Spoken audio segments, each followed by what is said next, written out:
Hello, everybody. My name is Cloudheart. I am your GM now and always on Cloudheart TV. And this is TABRA, the Tale of the Metagamers. And today we're doing session 23. Hello, everybody. Hello. Hello. We finally fixed all our crazy issues because GM didn't realize there's a switch he needed to flip. It's called the Make Everything Work switch. He is sorry. But everybody, let's go ahead, and I'm going to go ahead and click our button and load us into, let me check something real quick. And I need to load in to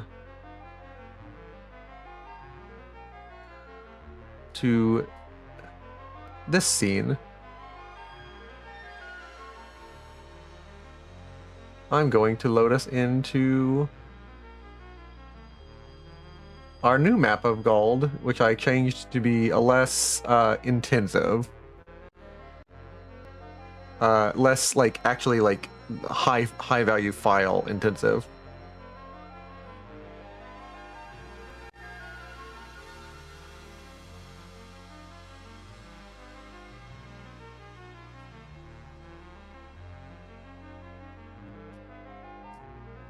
There we go. All right.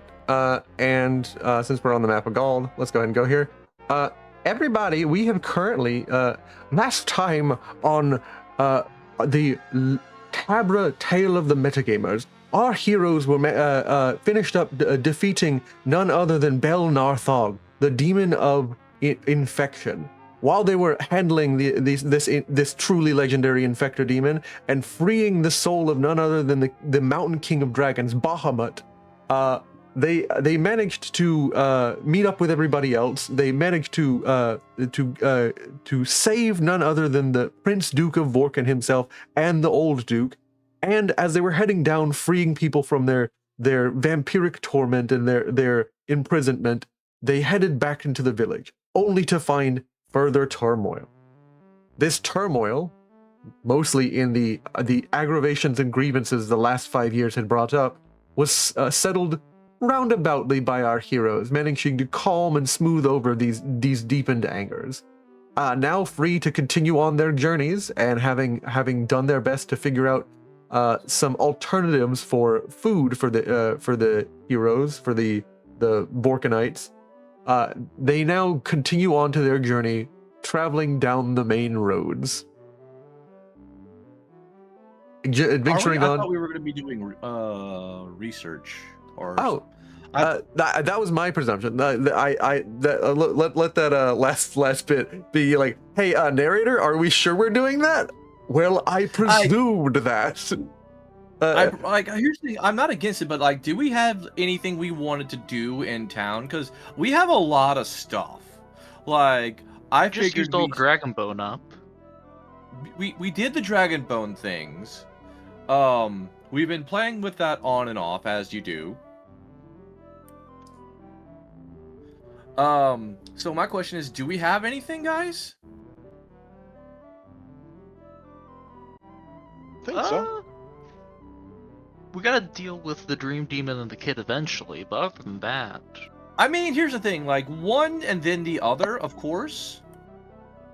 First things first, Dream Team. We did get information about that. DM, could you remind me what that information was?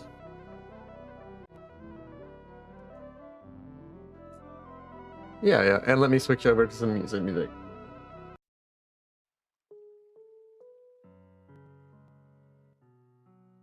Some calm, happy music and some JRPG. You asked me what the information that you learned about the Dream Demon was, correct? Yes. I remember he played games with the Fae, and he just sort of death by a million cuts his way into power. He essentially death by a million cuts to the Fae, but the problem is every Fae that he defeated, he absorbed some of their character. He now has to play by the Fae rules. They are strong enough in their goodness that he cannot break those rules. Like every However, he does not have to intentionally follow the spirit. he that doesn't they have the do, intention that right? like yeah, and that was what they warned you. Like he is dangerous because he will play a game, but like with a malicious intent. We did not predict that because we are by nature not understanding of that behavior, is what the Fae told you. By nature, we don't understand that people behave like that.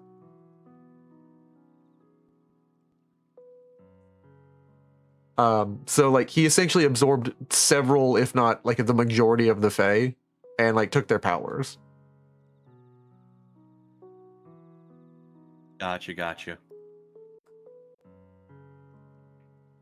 And Okay, you know, so you have just, like you have a bracelet in your inventory which is capable of moving someone, like letting someone like touch the gemstone and switch between the dream world or whatever world it is and reality. That's right. and you have like a petrified. This is always strange to say. The last 3 episodes, you have a petrified child in your inventory. It's fine. He's not going anywhere. Straight up horror. Straight up horror. We'll let him out eventually. Like, let's be fair. It's more dangerous to let him be free than the current setup. Yeah.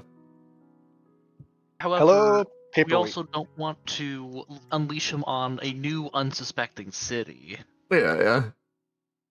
Like, there is a conflict of interest. Interest and an interest of conflict. Sure.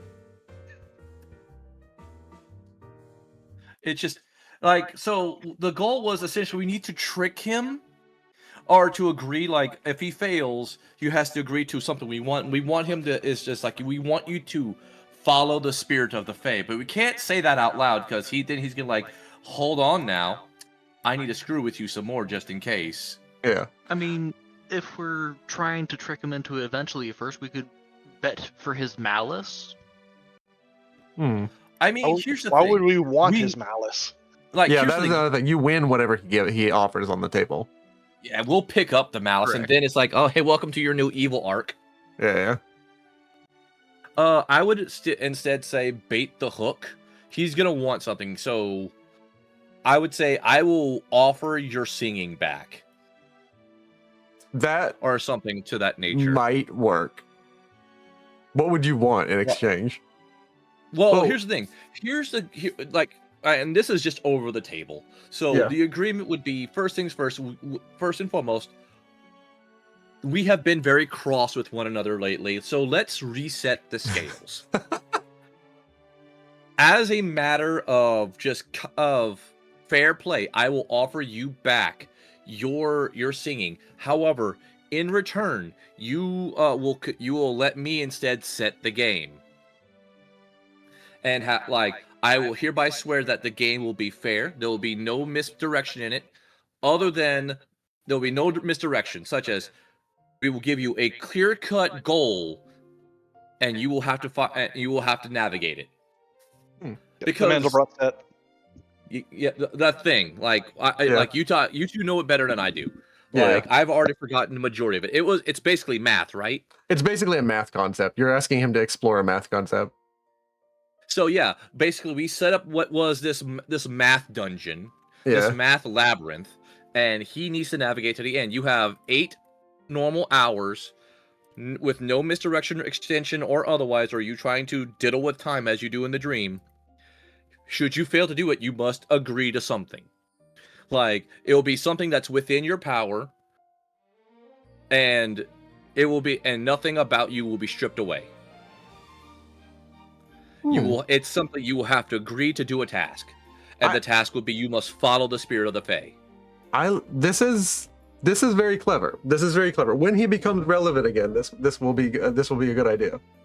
Okay, guys, keep a note on that because again, I'm just like blah.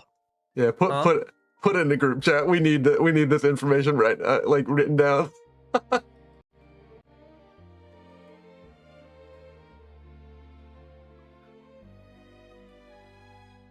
All right. I believe.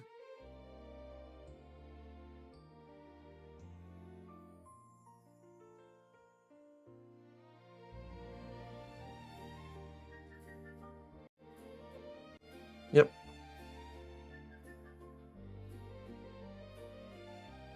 I believe I need to get some a locale screen set up for everybody. A what screen setup? One of the just like traveling screens. So okay. We do have a whole bunch of Zenit, don't we? You do. We do? Well, in the party funds, we are sitting on about 700 plus personal funds. 1,000, 2290, and 530. Yeah. So, how much do we owe the dwarves? What's the current bank total on that? You owe 500, I think. Yeah, you owe them Okay, 500. cool. All right, cool. Let's send them 500. I remember. I've already got that. I'm already got that planned. I'm sending All in that the dragon bone knuckle, which is probably worth a hell of a lot more than 500. Yeah, with something scrivened on it, I believe, right? Shadow box with the with the plaque of how, where what it is, where it came from, and who got it. Ah, yes. That way And it's we need that collector's item. notarized. Like, I want to say on the inside, there's a note with our names autographed in it on it. Got it memorized. A piece of parchment. Notarized with the wax seal of the Prince Duke of Workin. Right. Amazing. Actually, yeah. Amazing. Yeah. Here you go. Here you go. We have officially made a collectible. Welcome to the world of manga collectibles. Or Arnvid actually collectibles, where he's like, this is my series of cool adventure stuff. I put them in plastic sleeves. Take some trophies from my battles. DM, before we get started, I want to pop a Fabula point. Okay, what would you like to do? I would like to develop a bond. Okay, yes. Who would you like to develop a bond with, Manja? I am fulfilling a bond with Arden of Admiration. Like, even though it's and that way I am at 3 and 3 for the both of them. Nice. Yeah, I'm you at are 2 and 1. I need to catch up. You are at that's pretty good. Yeah, like you have the years, not the years, the weeks that you guys have been traveling together. Yeah, the days almost. That you have been traveling together. You have come to see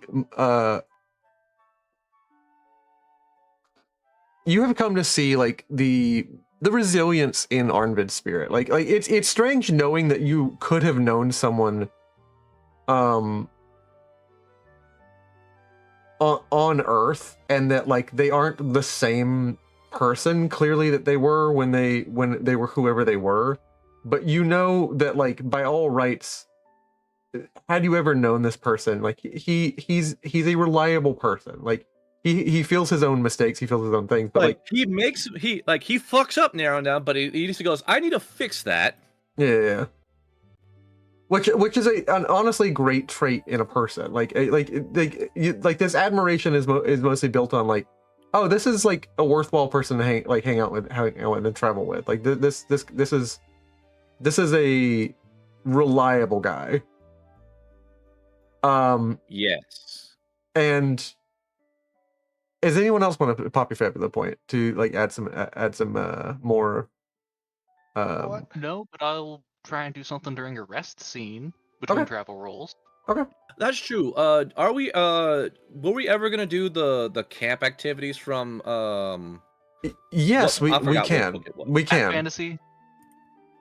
You're currently like just in the middle of working, or like on the like surrounded in the town square. Like everybody is generally.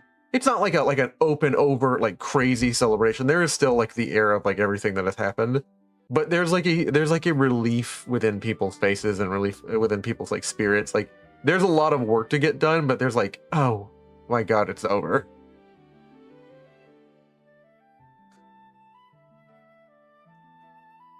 I mean, they have a name for their god now as well, so they can use it. Yeah.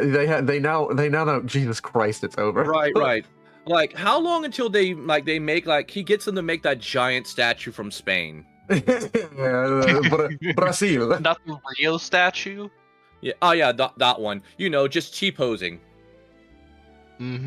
Have to assert dominance somehow over the world. Like we come back, there's just a giant statue. It's like, oh come on.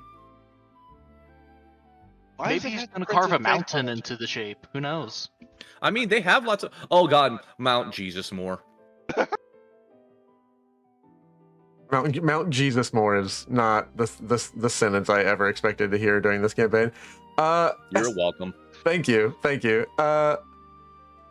Truly, sometimes I write myself into scenarios that I can never predict.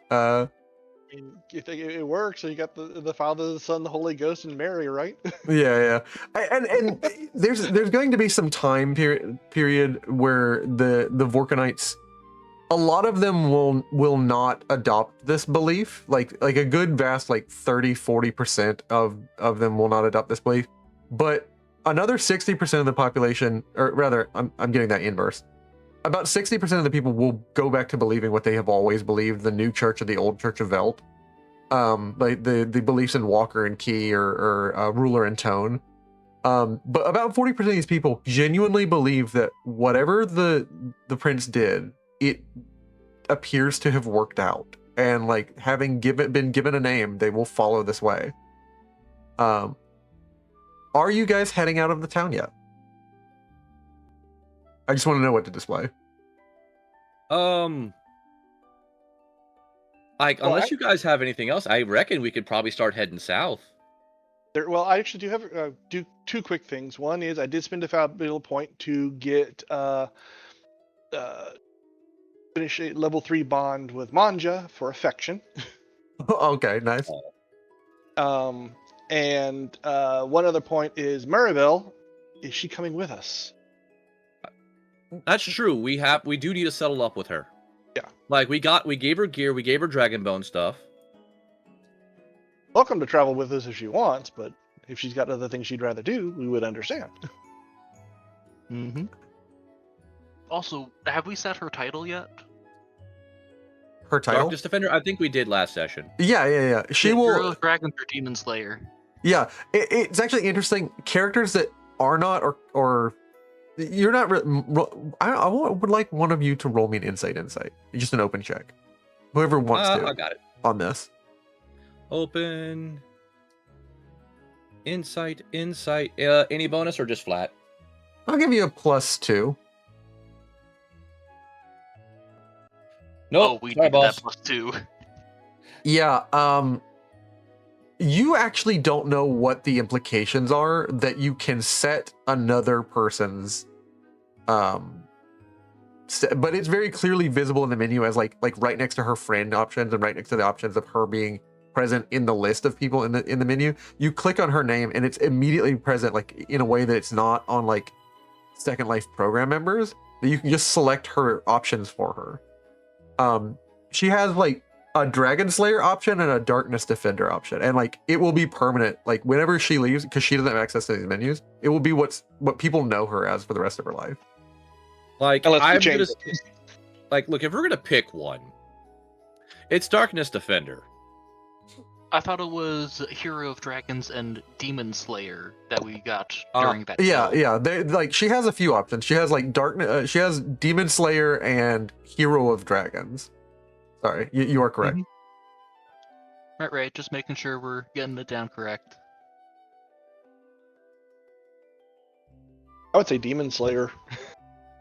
Mm-hmm. If nothing else, it'll impress the hell out of her mentor. Yeah.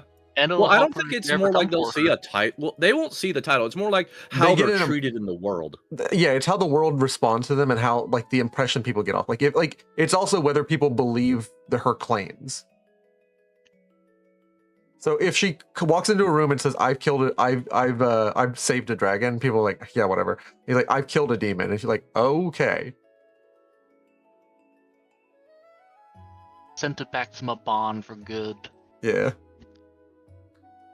So looking at her in the menu, like she's genuinely just sitting around talking to people. She's like enjoying like they have brought out like several tables into the town square, and they have begun something akin to like they have brought out several barrels of wine and they fill them, and there's like a moment where everyone looks and is uncomfortable, and then people just begin to laugh. Like one person slaps another person on the back and like they laugh and like begin to sip wine during the middle of the day. There's a few things that are left that are shelf stable, like a lot, like about 4 or 5 large wheels of cheese are brought out.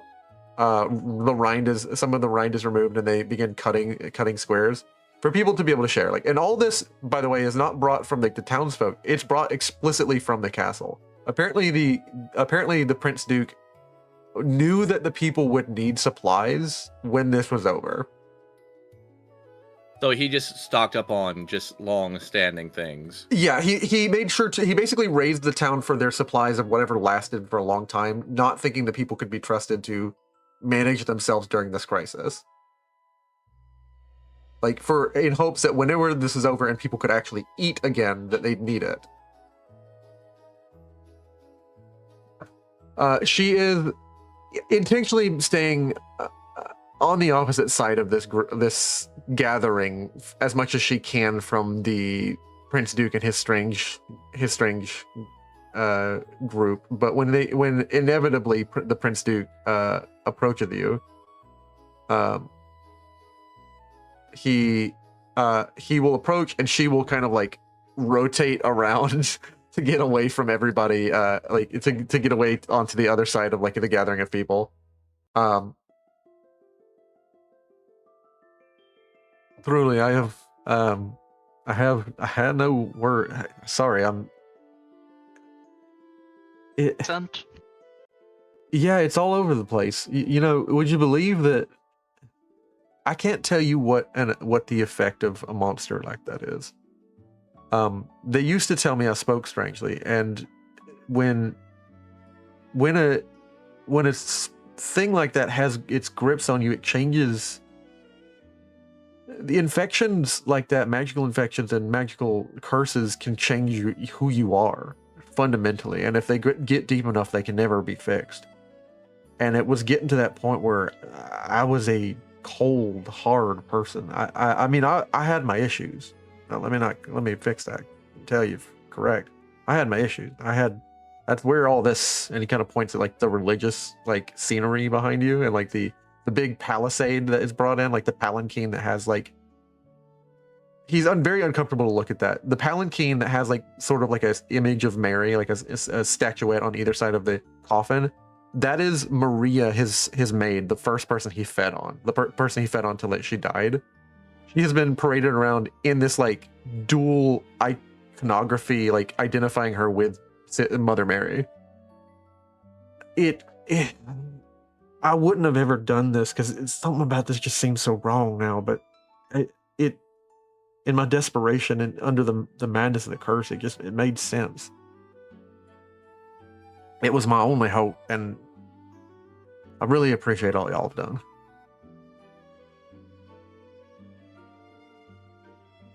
Well, in the immortal worlds of, I don't know, somebody, it needed doing. It did need doing. Can't exactly. How much?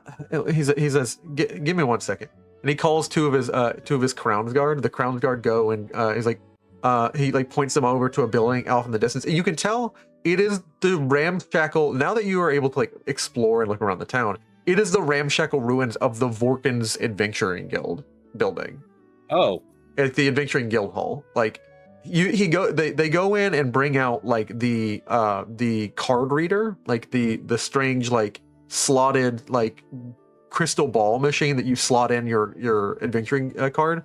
And he's like, I used to do this. I don't know if I have the privilege to do this, but I used to adventure, and I remember some of the words they said. And he's like, just go ahead and mention the quest out loud and say quest complete. It'll verify whether you've done it. I don't know how it works. I've never known how it works. Actually, it doesn't make any sense. If they can check that it's done, I feel like there's so many other things they can do. But magic, again, as I remind you, makes no fucking sense.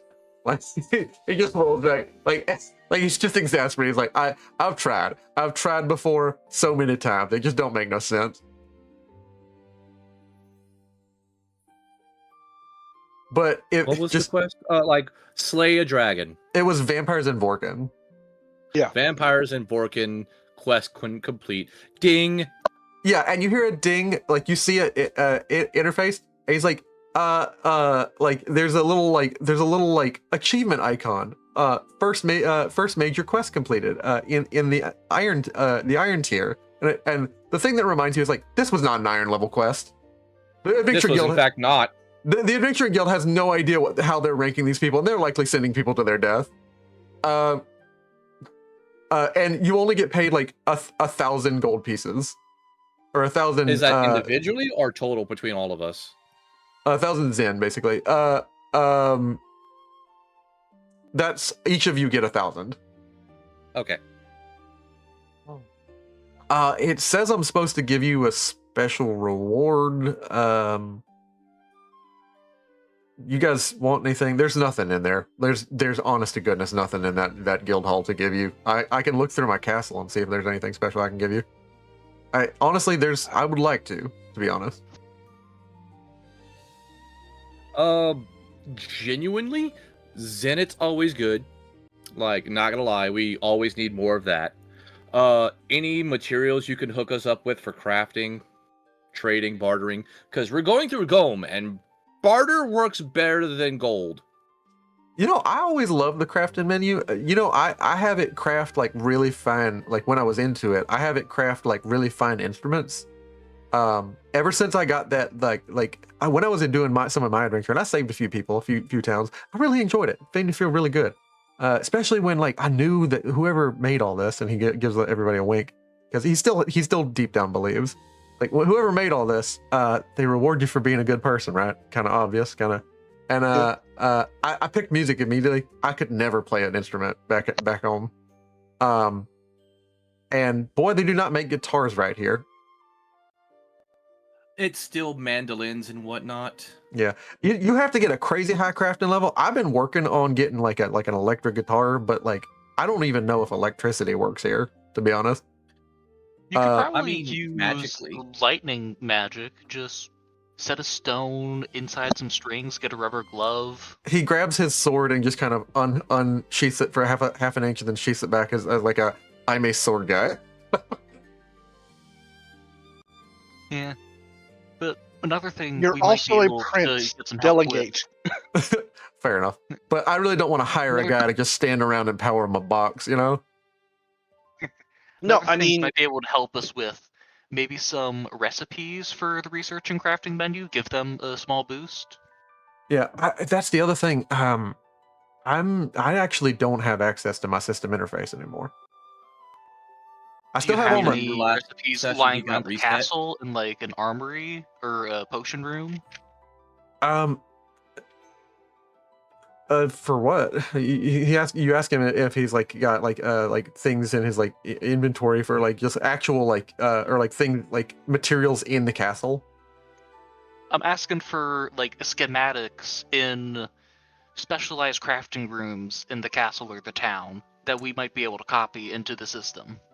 Oh yeah, So we can got get, like a head start, like I- a perk point later in the tree. he basically starts and pointing, and like people like begin to believe that the Prince Duke is pointing you out, showing you all what the town could have been, and like they begin to look on him fondly as if he's fondly looking at like and pointing out like this is what we'll rebuild, this is what we'll rebuild. Oh, that's a piece of shit. That's a piece of shit. Yeah, in reality, the Prince We're Duke is burning like that tonight. in reality the Prince Duke is like looking around like this used to be the gem cutters, this is a tailor's. I'm pretty sure you just walk up to them and say system acquire blueprint. And is Okay. that going to be for the building itself or for the crafting they do? Like the crafting tools they have within, like the crafting, I guess you say bench. Okay. Not everything is a bench, literally. I mean, like to be honest, the reduction of crafting to a menu has always been a little funny to me. I grew up the son of a roofer, and you don't just like point at something and be like, "Oh, roof." I designed a church. I get it. It's weird. Yeah, it's real. It's strange, ain't it? But yeah, y'all just feel free to come back anytime. You're more than welcome. And when y'all really need us, and he brings out like an orange contact stone. Like it's like a very bright, like almost like citrine orange stone.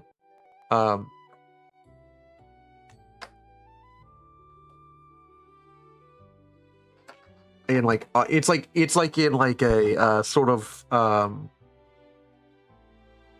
it doesn't end in points, it ends in like flat heads, and it's like kind of like octagular on its like faces about its like cylindrical like length. It has like a wide face on four ends, and then like it has beveled at like 45-degree angles on the other ends of this like cylindrical length, and then just ends on like two flat ends. And this is basically like a contact stone, and he informs you like all you need to do is look at the stone and like say the person who the other person who it's like when it's created belongs to, and like he hands it. He's like, "Who wants to be able to reach to me?" I'll have to bind. Whoever takes it, it binds to them. It's already bound to me as like the recipient. I'll take it. I mean, we've already done the long distance thing. Yeah. I've already put it into the party inventory. If you would just want to. Yeah, as a over there. As a special request, please don't ever call me like that again. I get it, but like I may not be praised. I don't like to use that word. I may not be off, anymore, but I really still hate that jerk. And like I'm not gonna get into nitty gritty with you, but like that dark magic stuff is what caused all this and stuff in the first place. Oh, trust me, I don't think I could actually do it that way anymore. The only way I could was because you were reaching out with the dark magic. So yeah, was kind of full of it at the time. Like he feels like you're like blaming him a little bit, and he's like kind of full of the dark magic. Didn't have options. No. The method of you doing that allowed me to piggyback back. That's all. Whatever. I was fine. All right. Well, and he's like, well, y'all are more than free to stay in the castle, I guess, because the end's kind of all busted up. We have a lot of reconstruction to do. A lot of sweeping, a lot of rebuilding stuff. I think we might be able to help out for one day. Help with the people's morale a bit too. I would rather get on the road. Actually, first and foremost, like we have gotten way off topic. This started off with, what are we doing with Maribel? Yeah. He realized you want to speak to Maribel. He's like, yeah, I don't think she wants me around. I can see when I'm not wanted. But like par for the course. The first thing you learn in like diplomacy and all that nobility training is like feeling people out. And bye guys. When he leaves, Maribel like comes back. He's like, is he gone? Yes. I'm not supposed to like be, standoffish with people about their beliefs, but he just seems a little really, really strict about the whole no key thing. What's wrong with my goddess? He was just mentally ill at the time, and physically ill. Still no excuse. And like she does a little like childish like pouty fern face. And well guys, where are we going to next? Well, that's kind of the thing. We're heading south to Gome. I wouldn't mind coming along. I don't. She's with going the end goal of going to the gates. I mean, if you guys are fighting more evil, like I'm more than happy to join you. Like, I don't really get out much, and this is the first time I've gotten to see the world. And we beat a demon. We beat a demon. We saved a dragon. It's amazing. I get it, but I get that, Maribel. But here's the thing: that's gonna keep happening. Like saving dragons, or it's like here's the going to keep getting higher. So again, like, I'm glad to take you along because hey, having a healer and giving me more time to do other things, I'm all for. However, you don't have to stick with us. Like if you want to go back to small town life. We're just making sure you understand what you're going to be getting into before you join us. Make a not a persuasion check, because that's not how this works. Like, I don't know, DM. I don't think this is us trying to say, hey, you have to go. This is us saying, like, we need you to be aware of what's coming. I'd like you to roll your insight and your willpower to try and hit a 10, and just like, that will dictate her modifier on her willpower open check. If you fail, basically, I'm saying that like she is eager because she doesn't take you seriously. If your insight willpower check is successful, yeah, she gets a -2 to the roll, and I just need to see what she rolls real quick. And she takes your warning seriously, and now she's attempting a willpower check with a -2 to her roll. Maribel has a sad look on her face, knowing like, I really don't know why you'd want it to get worse than this, but you know, I'm always there for you guys, right? And she walks over to Arnvid and sets an arm on his shoulder. Champion, I know that you'll do great things, and really all of you. And Manja, Arden, she like leans down for like a hug and like opens her hand up to both you and Arden, Manja. I mean, there is a hug. It's like, we're not trying to say you can't come. It's just like, we want you to know that's only going to escalate. We are on the Demon King's radar. I really don't know why you'd want to be. I mean, I'm sure... We don't want to be, but after taking care of that demon, he noticed. Yeah. I don't know. I kind of want to be, because of all the fuckery he's going on in the capital. Because we know he's at the heart of it. You think so? Oh, absolutely. Yeah, I know so. Well, yeah. The whole scary... whole other religion, that's him. The New Order faith. Really? Not what's popular here right now. I mean, like, haven't you noticed that, like, the new faith, like, cut you guys off from the old ley line? Well, yeah, but like the churches have always used the ley lines. It's you draw strength from TABRA. But why would a church cut off a sister church, especially with a demon presence so nearby? We have had arguments about it and suspicions, but I wanted to believe the best. Also, and what do about you remember Squire Erd when he did that ritual to try and cleanse off the... Maribel genuinely doesn't know what you're talking about, but like, she wasn't there. She wasn't there. Yeah. Mm-hmm. But yeah, like, when he performed that ritual using a new faith, it led to the town being covered with dark magic ashes, empowering monsters trying to attack the town. Not my fault that time. No, it was the new fingers. That's really troubling. I guess I gotta go back to Rearbrand with all this information, because he needs to know, and he needs to know that we're okay. I feel like leaving him too long, he'll get a little squirrely in the temple, especially with that back room and all that weird stuff down there. He will. Yeah, I need to go back. I need to tell him I need to keep him from spiraling. She's about to leave your party, and you're about to get a notification. What do you want to set her final status to? She has Hero of Dragons or Slayer of Demons. Or Demon Slayer. Demon Slayer. Demon Slayer. Demon Slayer. Yep. As you set it forever for the rest of her life, or until you meet her again, she will carry this title, and people will like genuinely in the town of Gazin for the foreseeable future.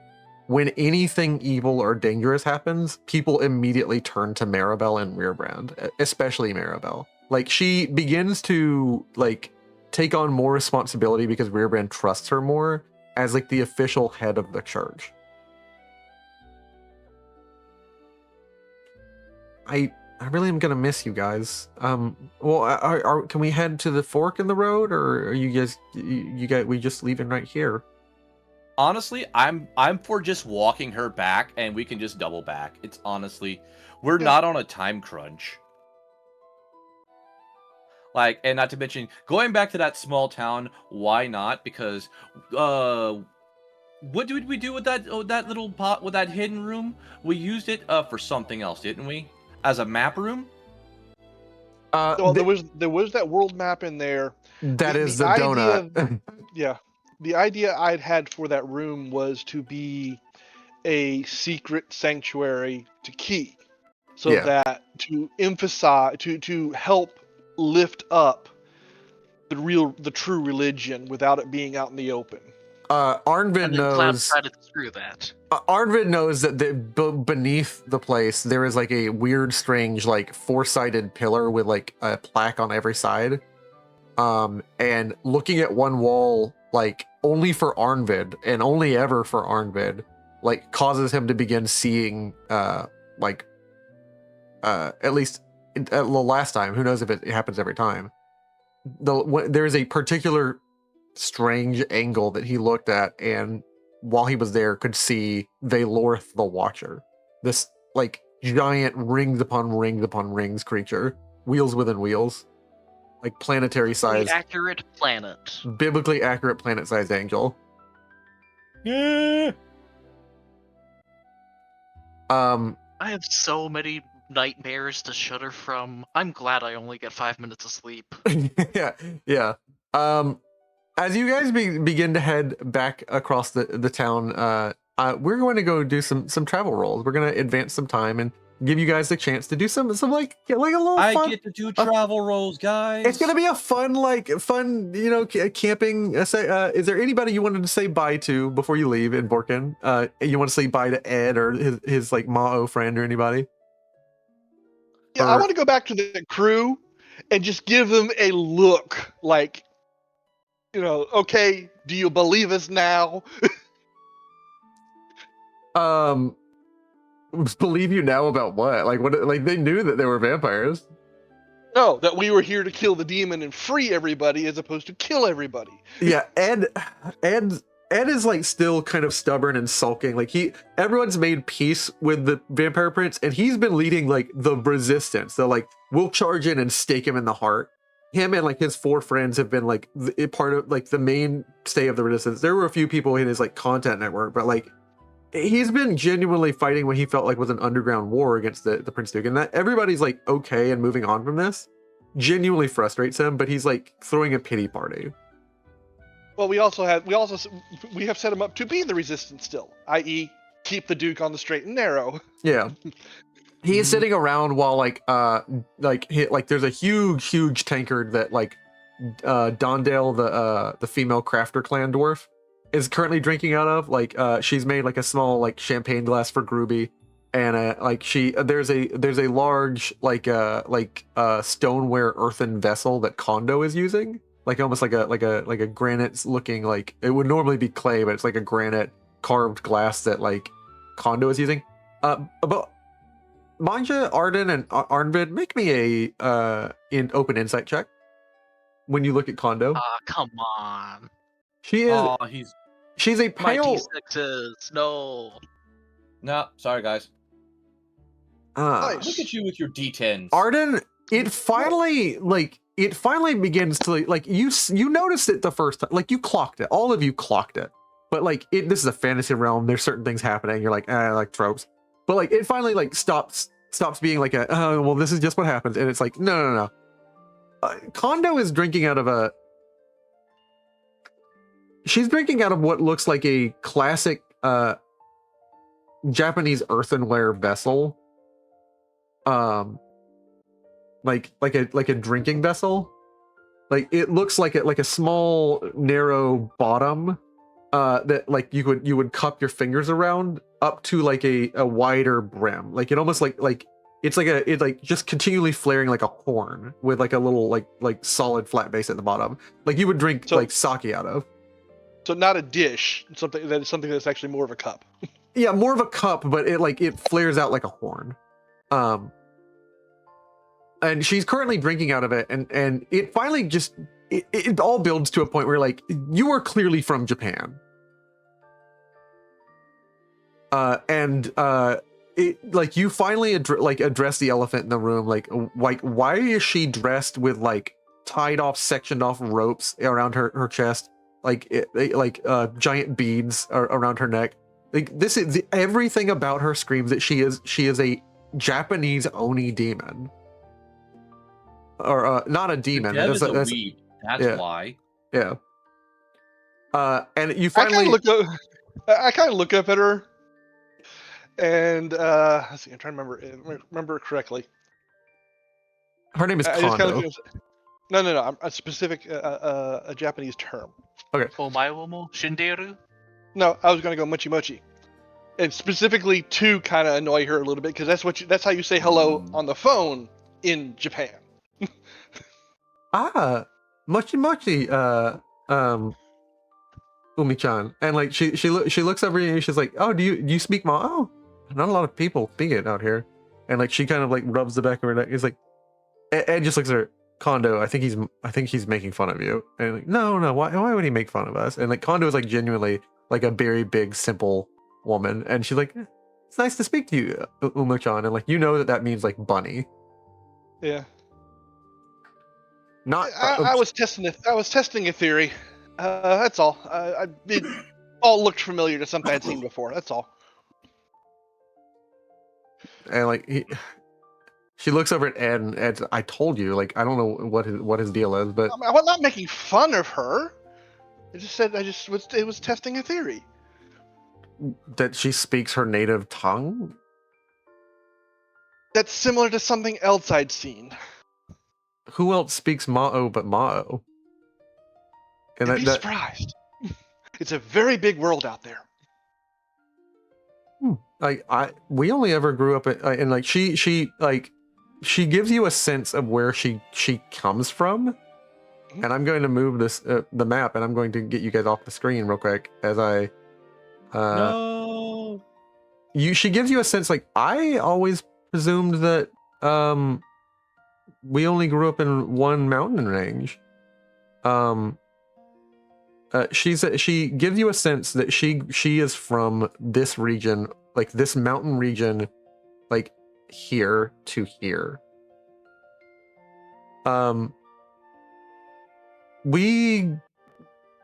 We live in the Dragontail Mountains, and they are, there are many villages up there in the mountains, and I've never heard anybody besides Amato speaking. Most people kind of hate us, to be honest. Ed's good, and the Prince Duke has always been very welcoming to pretty much everyone, even people who look like us, for all that he hates demons. Said something about just a far too easy mistake to make when he met us, and when he met his Demonante. Never knew what that meant. I can get that, but honestly, just a few weeks ago, we met somebody over in Theod that, I mean, not exactly the same as this, but very similar in certain ways. So that's why I was just curious. Oh, you must mean, well, the Ma'o and our cousins are similar, but definitely not the same. I personally have only seen like 3 or 4 in my life, but they always come up to us. They look on us really fondly, like and she puts her hands on her hips and like strikes a bit of a hero pose. The stronger ones, and like looks up in the sky. Yeah, tieflings are all really interesting. So they all pretend to be something they're not. Like she laughed like with a hand over her face and like flaps another hand. They all pretend to be spooky, scary monsters. That's what they want people to believe. Like tieflings dress up their. I shouldn't tell you this, but tieflings dress up their towns like to be big old scary demon places, and so people will leave them alone because people hate them. Genuinely, people hate us, but not here in this town. We were invited specifically for if we were capable enough to serve, and we could prove our skills. There was a letter sent out about 10 years ago when the Prince Duke was first beginning to adventure, that if anybody wished to join the services, he explicitly fought a lot of his town to let us in. There were about 3 or 4 of my kind allowed in. Me and Demonante were one of them. Yeah, he seems to be kind of a worldly individual. So, anyways, I'll let you guys get back to celebrating. We got stuff to do, but just wanted to kind of check in with you, especially since we, did what we said we were going to do, and you guys didn't believe us. Well, yeah, you're definitely demon slayers, and like she says it, and it feels like for a moment, briefly, you feel like the title above your head glow, and apparently, like it very clearly is affecting people. Like people. For the length of while you have this on you, people believe and will mention and bring it up. Like in the world, like if people are rumored and speaking about you, if anyone is thinking about you, the thing on their mind is they're a demon slayer. There are demon slayers, including any villainous characters. Yep. So Oh. that could be useful. Yeah. Or a problem. But for the time All being, you guys get onto the road, heading west, back to Gazan. And I'm gonna need me some travel rolls. Oh, what kind of a travel roll am I dealing with here? Because I have well traveled. Yeah, I'm gonna say you head out about lunchtime. You guys get some cheese for the road. We are cheese. We got the cheese, Gromit. We all have travel mounts as well. Does that affect our travel speed? You have travel what? We have mounts. Oh, you have mounts. You will travel 8 squares and eight hexes. You have 8 hexes instead of 4. Like Maribel doesn't have a mount. Who is she riding with? She can ride mine, and I can fly. Yeah. Fly? Yes, aerial module. Oh my gosh, amazing! Arnvid just like there for the first time in all of your traveling. Arnvid does this thing where like he taps on one of his runes. What color does it glow, Arnvid? And what does the rune look like? This one's going to be more of a back rune, sort of cloak-like over one part of the body. And it's going to grow out into like sort of Doctor Strange style cloak. Okay. But the armor's going to have a bit of gold in it as well as blue now. Yeah, there's a bit of lines of gold as well as like bright neon blue. And as this grows across your back, cloaking you in like a series of like Volkung symbols, you do this thing that I can only describe if I get the sound effect. Give me 5 seconds, because genuinely this moment is like hilarious to me for like 2 people who know fantasy and know Ball.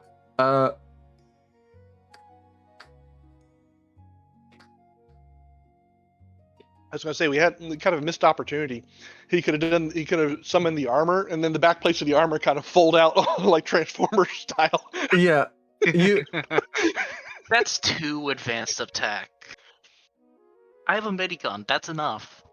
But nobody else would understand it but us. It's just a pure inside thing. You hear the sound, and he lifts off the ground straight out of a scene of Dragon Ball Z.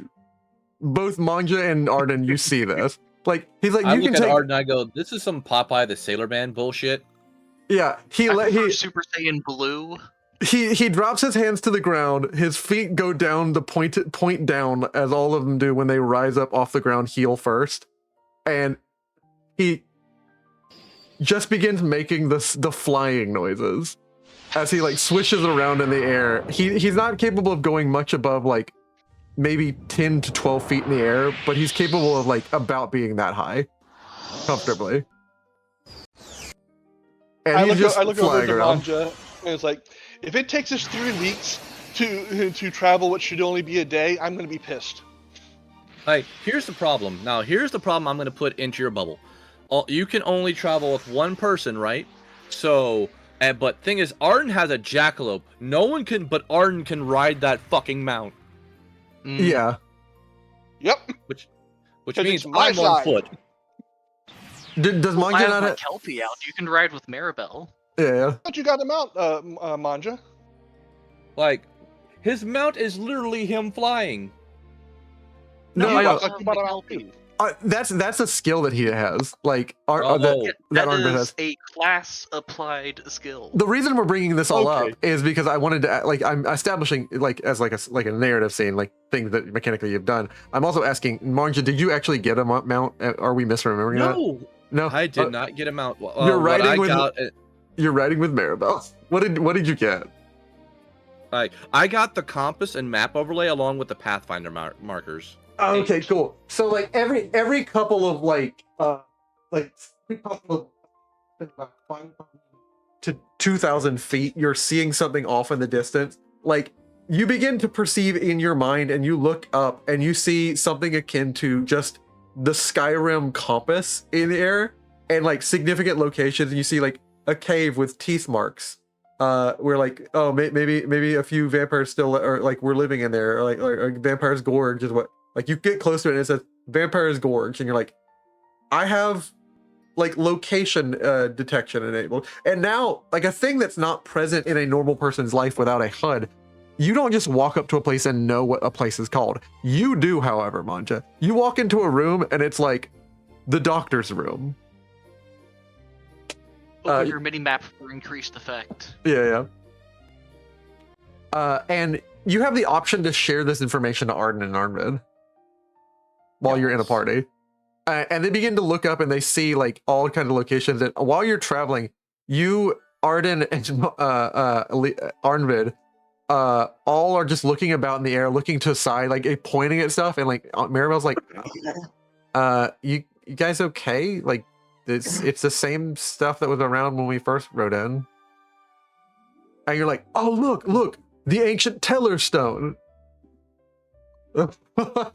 like it's just locations that you're being able to like mark and detect now because you just can. And so, if you run into like a random on my map, if you ran into a random grove or clearing, you know what the locals call that, like what the established real name of that grove is. And if it's not named, you generally won't have a name. Like a mountain grove, like you begin to like learn the names of locations just intuitively. Yes. All right, we are heading back to Gazin, though. You can travel 8 hexes a day, because you're GBZ flying, and also so if you want to check something cool when you're using the ruler, if you control click, you can control click according to the road, and you can click on like points along your journey. And then you can right click to reduce that. So every time you control click, you can like kind of like map it to the location, to the hex. Cool. So someone move the token 8 squares. What am I rolling? 8 squares. I need you to roll me, because it's initially you're in a vast valley and mountain. It's a D12 reduced to a D10. Good. So let's roll 1d10, and on a 3 on 1, 2, 3, we get something bonus. Yeah. It's a 7, so mid range. Yeah, 7. For the first travel day, this die comes up 7. Anything I believe above a 6 you encounter danger. You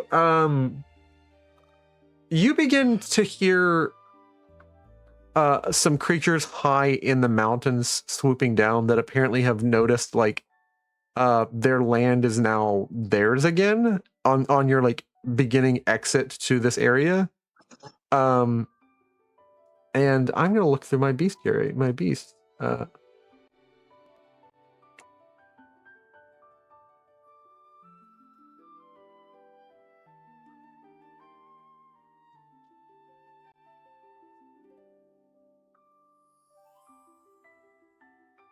Okay. Some creatures that are like native to this area begin bothering you by pelting, like honestly almost a little under palm size, so like a little bit under a baseball size. It's not like a normal acorn. They begin throwing like acorn size, like a little under baseball sized acorns at your head. Are we being assaulted by flying squirrels? At first you think that high up in the mountains you're like being assaulted by like, man, these squirrels must have an arm, because like these are big. I would never get rid of an acorn this big if I was a squirrel. You look up and you see like little, almost akin to like Navi fairies. Like you look up and see like, are those friggin' like little fairies like floating in the air? Like These are acorn pixies. You're going to go into you're being pelted at like by acorn pixies. I'm not gonna say If you're they start screaming, "Hey, listen!" I'm going to get rid of their bloodline. These acorn pixies take little acorn across the ground. They click they move their ears a little bit. Their little acorn earrings shake a little bit left and right. Their little acorn top hat shakes. They wave their hand over a little tiny one, and it grows to softball size. And they like get out of here, humans! You've been ruining everything. And they pelt you. And if you guys decide to do nothing, you will all take about 2 damage just from continually being pelted in the head by acorns. You can fight these creatures if you wish to. It is being enchanted, so it's not straight physical. I'm gonna believe that this is earth because they're earthen creatures. DM, I would like to do a hindering action. Go ahead, yeah. Why did you get that? That is a good question. Say what now? I think he gave you resistance by accident. No, I gave it to the overworld map icon by accident. Oh, because it's the only token you can see. No, I got it to myself now. I'm good. Yeah. Using my Dragon Bone ladle, I load it up with like sticky honey sap, and I just fling it in their direction, hoping to coat them. Oh. Why is that? Okay, I was about to say, why is that that icon staring at me like I'm sus? You know what? Yes, it is. It's the bars are back though. The bars are back, The bars are back. I don't like that. What am I rolling for a hindering action? Like, does the stats matter? The hinder is just a flat D10 in the actions tab. Yeah. Okay. Copy that. It brought up an open check window for some reason. So I am going to use. You said the actions tab. Oh yeah, I hit hinder and it brings up. Okay, I'll just roll that. Whatever. Bam. 13. Nice. Which would you like to inflict on them as you begin to like stop throwing the like the stupid acorn? Oh, I forgot to use barrage, but whatever. No, barrage wouldn't click with this. Never mind. Barrage doesn't count. So I'm gonna hit the leadmost one with it, and then and I'm gonna hit that one, and they're gonna be coated, so they're hit with slow. Okay. Yeah, you begin to like reduce the rate at which these acorn pixies can begin bothering you on your otherwise calm journey back home. Yeah, I was gonna say if they keep firing at us, well, I'm gonna use crossfire. Let's see here. They begin yelling at like you're beast folk. You should know better. This land has been treated wrong. Somebody finally fixed it, but they put werewolves in our land. You guys got us kicked out. We've been living in the middle of the forest, and like we prefer mountainsides. And like they're throwing more acorns, and you're like kind of like getting bothered. Like Maribel's like, ow, my head. Like why are they so accurate? I'm gonna stage whisper. Should we tell them that we killed off that demon and got rid of the vampires and werewolves and undead? No, because they would it was never our werewolves believe that.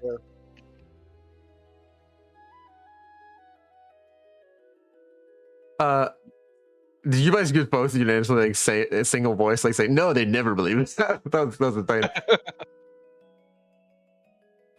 Yeah, what are you guys doing? As you begin to like, you hold an action to crossfire as they continue throwing. They kind of stop to just like, they stop throwing a little bit as you begin to slow them, and you hit one of them. You got Pinky. Damn it! And they pick up like a whole like branch from a tree, and then they begin to shake it, and like all the acorns turn big, and she's going. I very obviously stage whispered it out for everyone to hear, and they responded. Oh, sorry, my bad. I misunderstood what a stage whisper is. I'm not a theater kid.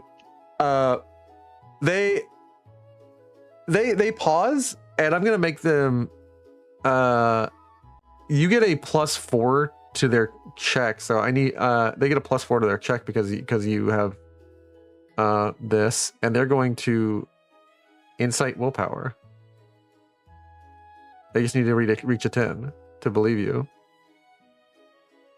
Yeah, they 100% believe you because I didn't even have the mod. It would be a 17 roll they got.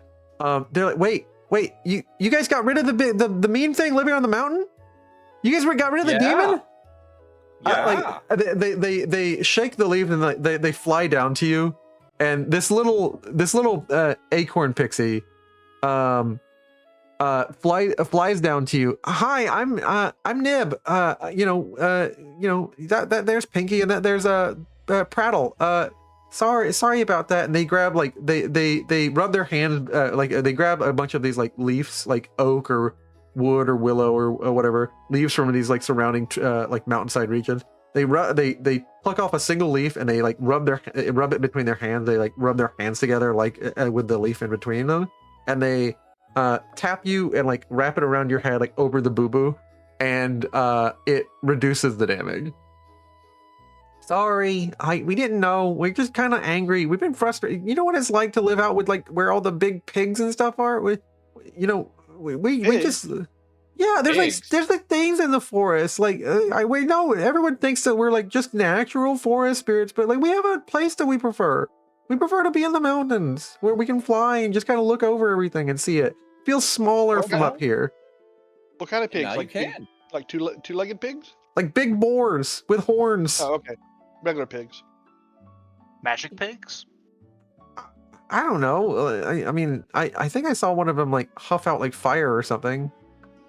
Oh. So, Embors. Yeah, Embor. Nintendo's not gonna like this. Yeah. I pull out a map. I've made a mistake. You can't let me say that. There's like Embors, Cragmores, like really big, like they got really sharp, like mountain tusks.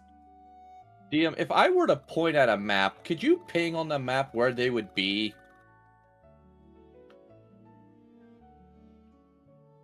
Cragmores like that. Yeah, I'll ping on the map where they would be. She points to you like they're up here. They kind of like mess with like those roads that go north to that other human settlement. We prefer to live in the high tops, and like she points and like apparently these mountains are called the High Top Mountains. The place where you fought the body of the specific body of the Mountain Dragon King in Bel Narthog, you see as like the king's resting place is what it's called. The Dragon King's resting place. Like when you look at your map and like begin looking at all these markers and stuff. I like Monja's just frustrated. Like that's in the opposite fucking direction. God damn it. Well, I mean, sorry, you don't have to deal with boars. I don't really know what you want. I have to because you did. Like Monja's like he's just like no, we have to help them. Like he's now in party shop. We have to help them. Why? Because fairies. They will follow us everywhere. Oh, you're gonna get rid of the boars? Like, and so many of my cousins like haven't made the journey because they were afraid they were gonna get like run down. Those things really like to eat us. I lost a second cousin the other week. Monja's now thinking, what would pixie taste like? They're acorn pixies, so they probably have a bit of protein. Ooh, they would be woody. We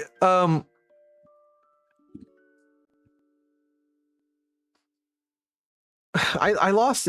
Well, he's a second cousin, but he's like older. He's like an uncle. Like I lost Ernie and Ernie and Dunkel. I'm pressing X to skip. Yeah. Okay, She's like, yeah. I'm pressing X to skip is what you actually say out loud. I just want to let you know.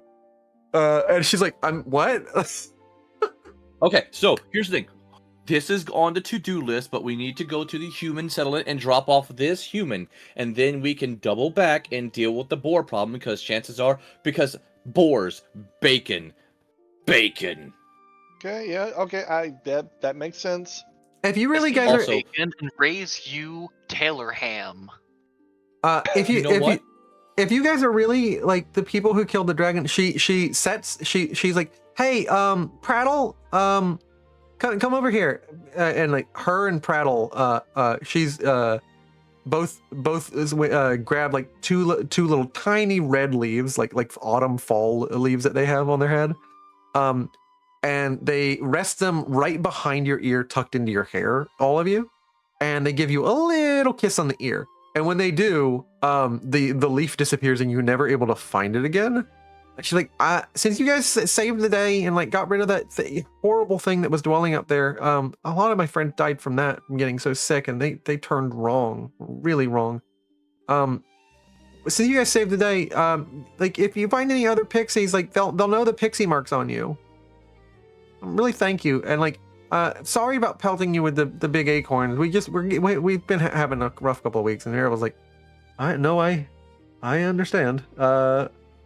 And there's like a little welt on like Maribel's like forehead. She's like trying to make it nothing, but there's like a little welt above her eyebrow, her right eyebrow. I totally understand.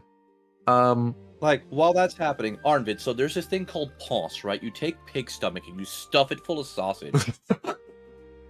Like, all their troubles, they're like these horrible things killing them. They're like, have you ever had like some really good pork chops? What portion size are we talking with these stomachs? So these are probably really big hogs. So we're talking, they might have multiple stomachs, like cows. We have to, like, this requires experimentation. Like they're letting Maribel and maybe Arden handle this while the two goofs are goofing. Yeah. If they have multiple stomachs, can we tie them off into stomach links, like sausage links? Like, it depends, like, because you know how, like, cows are just multi-purpose their stomachs? So it just kind of depends on where the waste falls. Don't get me wrong, we can absolutely clear that all out. It's just how much time. But yeah, I think I have all the spices I need to make it, but we're gonna need rice, so definitely gonna need rice. Look, the pixies said that these were crag boars. Well, yeah, their outsides are probably craggy and mountainous, but that's what fire's for. Cook the insides. This wouldn't be wondering. This wouldn't be unheard of. These that guys be rich in iron. Both of you make an insight check. Open check. It's like we are about to be attacked by the fairies because we're being assholes. Manja gets a +2 to whatever he rolls. It's 14, and Arnvid just gets base. Both of you have some knowledge that like there are creatures that are like normal animals here, but there's always something a little different about them. But you know, in general, if it's not like a cursed creature, if it's not like a creature made from mana near a dungeon, if it's not a creature manifested from like the general malice that exists within the ether, like, because there are creatures known as monsters that manifest from like either just raw malice in ether and then they become like aggressive, like when they become extant, or there are creatures that can become manifested through mana, like when you picture something in mana, that's sort of what you're summoning a thing that didn't actually exist. You're not bringing it somewhere, you're making it exist where it didn't. In a certain shape or form. It can be cooked. Yeah, if it's born, it can be cooked. Is what you draw the conclusion of. It's like however hard it must be to cut into that thing. That is an animal. It can be eaten. And if you do get it, and we do this as you said, done side quest. I will reward you with some things and maybe even a new recipe. You say that like I'm not gonna make one out of my own. So, because I still have 3 web recipe slots. The pixie, both her and her friend decide. Well, you know, I'm really sorry. Me, Sprig, everybody, we're really sorry for pelting you with all the acorns. You go on your way. We'll try to be less frustrated to people now that you've dealt with everything. We were just, you know, we've lost a lot of people to those weird boars and everything, and it sucks being lost a lot of people. It sucks being kicked out of your house. It's also, you know, we don't like being down. She like gestures like where she is in the valley with you, like right next to the ground. like it reminds us that we're so tiny, and like it really doesn't sit well with us. I reach up and adjust the the skull mask. Yeah, like Sprig, her other like and her 3 other friends and her just kind of clear the way. They wave at you.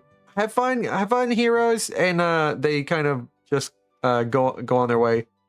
You guys arrive about near the mountain region where the Valley of Gazan begins, the long valley that is just a tract of arable farmland. You have to go around the other way since there's not a road through the valley because that's where all the farmland is. You're arriving like on the east side of the town, as the valley is where the field of the farmland go. You can go through the field of the farmland if you wish, but you guys, I'm gonna say, end about right here, and you're making camp, and you can now do a rest night, and I will.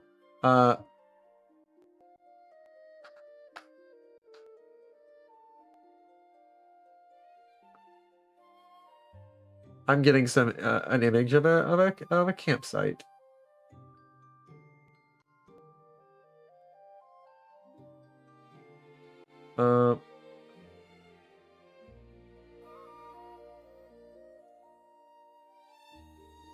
Because we all love some good old fashioned campsite images.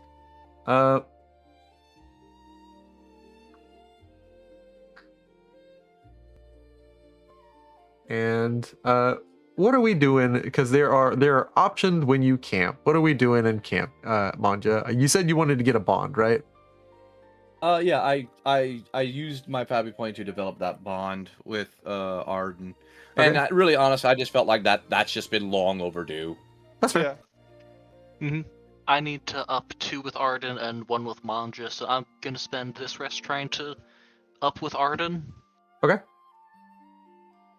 Basically, we do a bro night. Yeah. I mean, we Maribel's just like, went what through the a hell's murder going fest. on? We had some trauma bonding, I believe. Huh. The AI generator did not like doing this. What? The art. Oh, this wasn't AI. Oh, well, this is AI. Yeah. Huh. Interesting. Hell, all the wavy lines. Yeah, it just like, we do not want to do this. It reminds me, there's a old weird, before like we had like LLM model search engines, there was this engine called Dreamscape or something like that, where it would create, it would create like these like weird wavy, like almost like someone had taken like a specific drug and like was seeing it in the kaleidoscopic fractal way that people see stuff when they're a little bit high. Yeah, I kind of like this all the same, for the fact that it's not very detailed, since it's just a generic camping scene. You guys get through most of your day, and we're gonna say advance the time to about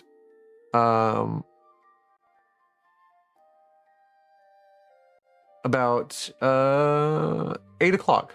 It's like 8:30. And I'm going to write something down on the calendar as I write down the fact that you guys killed the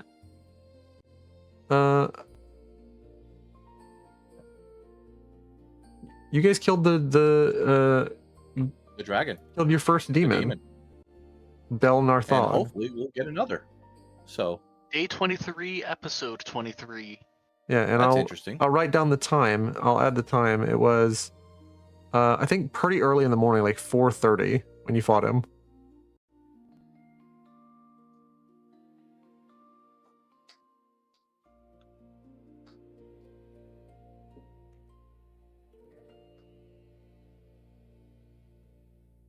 Yeah.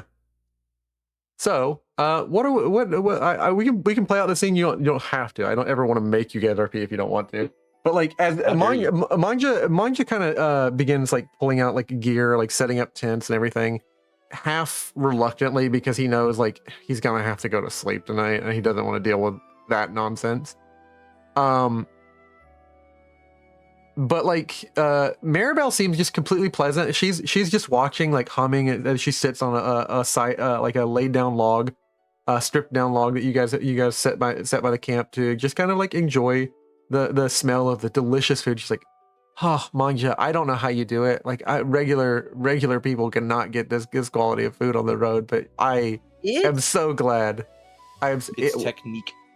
Well, I'm sorry, no meant to offend. It's crazy, and you just like that fades in the background. As you and Arden, what are you and Arden doing? You want to do an RP scene? Can? Nah. Because No You're RP. not, you're not part of this. I mean, this to be honest, I to some degree after like a big episode, I think I never want to say it out loud because like I don't ever want to tell you guys off rip at the beginning or like in the week, like out of character in the week before we play, because it like sets tones and expectations. But like sometimes I in terms of like writing and pacing, I'm like, you guys just beat a demon. Like I feel like you need a down episode. Like it can't be back to back. Shit. Like oh, we're dying. There's no beaches around here, but we gonna relax a bit. Yeah. There needs to be. This is us relaxing. Just wait until we meet someone we don't like. Like, I love that even in the down episode, you're getting like friggin' harassed by nature pixies. I mean, we're getting bacon out of it. Yeah. It's not a bad deal. I'm gonna set the scene. Like you are creating a little bit of like a wattle and daub fence, Arnvid, around this like this semi, like you're essentially there was a clearing where like it's very clear people like will take their caravan off the road here, and like you begin like establishing more clearly, just because you know it's your tendency to like occupy yourself. You begin planting little like sticks in the ground and like weaving sticks in. It's more of a fenced in area, so it's like more of like a clear stop for people if they wish to stop it on the side of the road.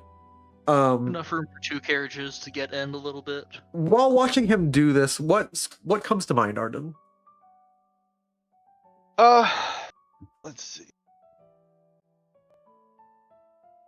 I just kind of look at it. I look at it, it's like, you're always this had to do something all the time kind of thing, you know, like before, or is it part of now? Can you elaborate the question? I mean, look, glance he's over at Mirabelle, make sure she's out of earshot, and say, it's more of a now thing. Stuff always needed repairing back at the village. yeah. I get that. It was the same way back in the farm, but I like to duck out and, you know, kind of do things I wasn't supposed to do. He's a heretic. Smite him. Yeah, better than a bunny tick. Sorry. No. Damn, No. I didn't No. watch that for a second. Sorry, the family worst. joke. Juniper so desperately Take away wishes a that fabula point. Juniper isn't being called into the scene, so anything he's not allowed to respond. But Juniper's on the other end of the desk. He just He bangs. has popcorn. He bangs his head on the desk. He's like, I can't sit here and listen to it. Yeah, I get that, but there were some nasty things down in the forest and out on the beach. Didn't really have the luxury of being alone for myself. So Yeah. I went to work. Where you grew up sounded like a seriously on the edge kind of place, you know? Kratos These muscles vibes and have all a that. purpose besides being looked at, you know. They got overused almost every hunt. Damn, rough start. Yeah, I was like, I feel sorry for the other Arnvid. oh, This is the first he's ever mentioned this. what? What do you mean? What do you mean feel sorry for him?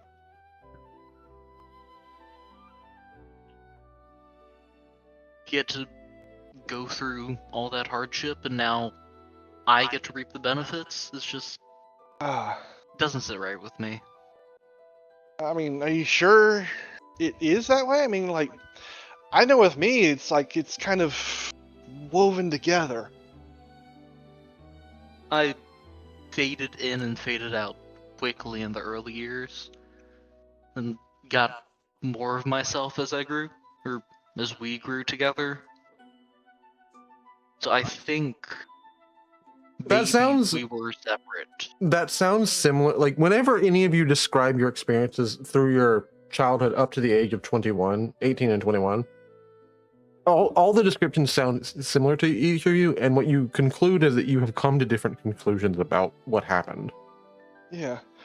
I mean, I was the same way too, just kind of coming in and out, and then just one day, it's kind of like, left hand, right hand, left hand, right hand, and then at the end it was just the two hands kind of meshing.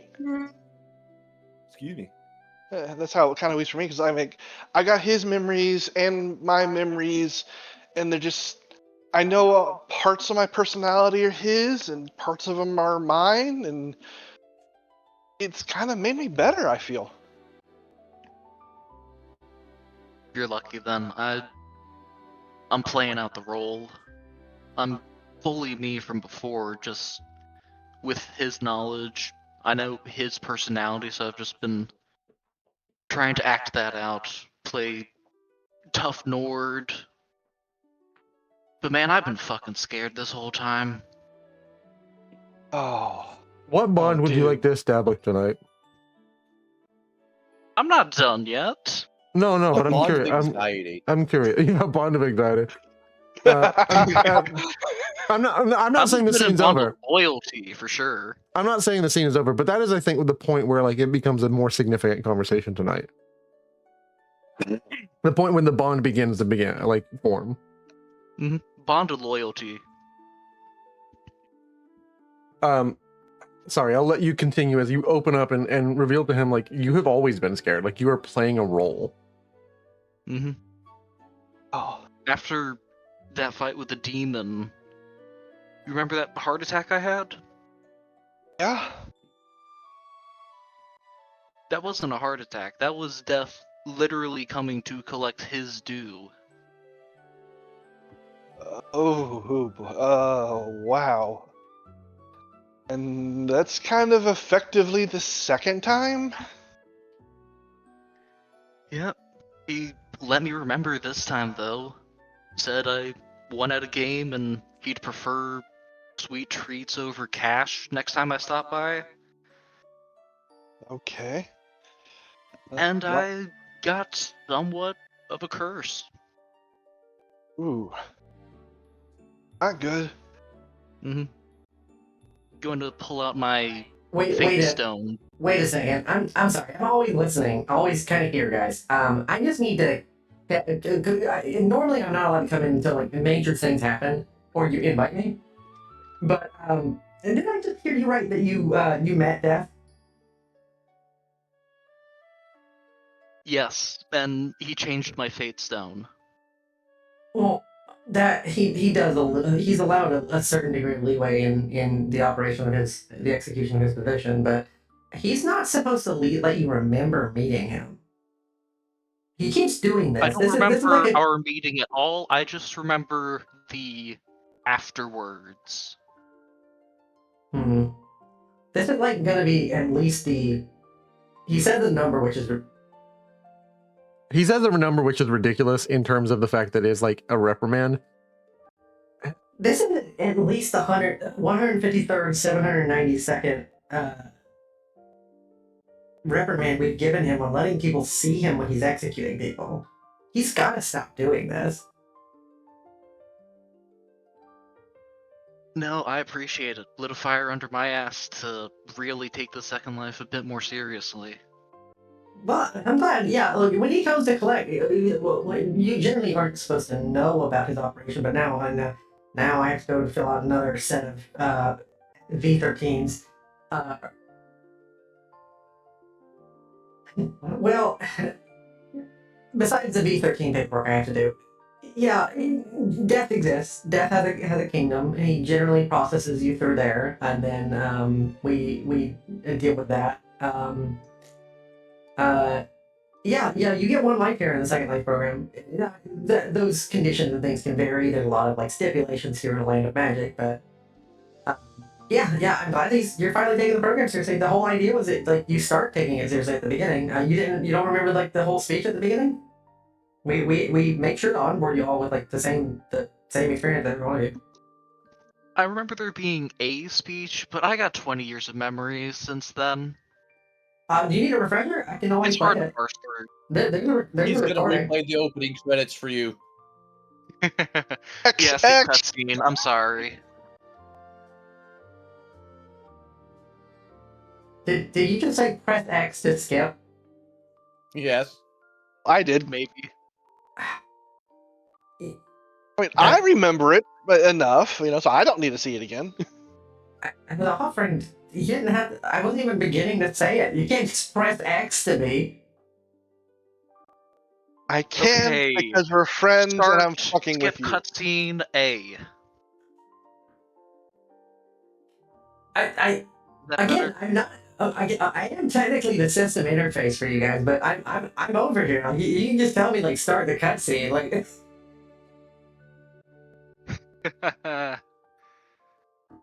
No, but thank you for the offer. okay. Well, I mean, just in general, like let me look over what the uh what the recap is in general, but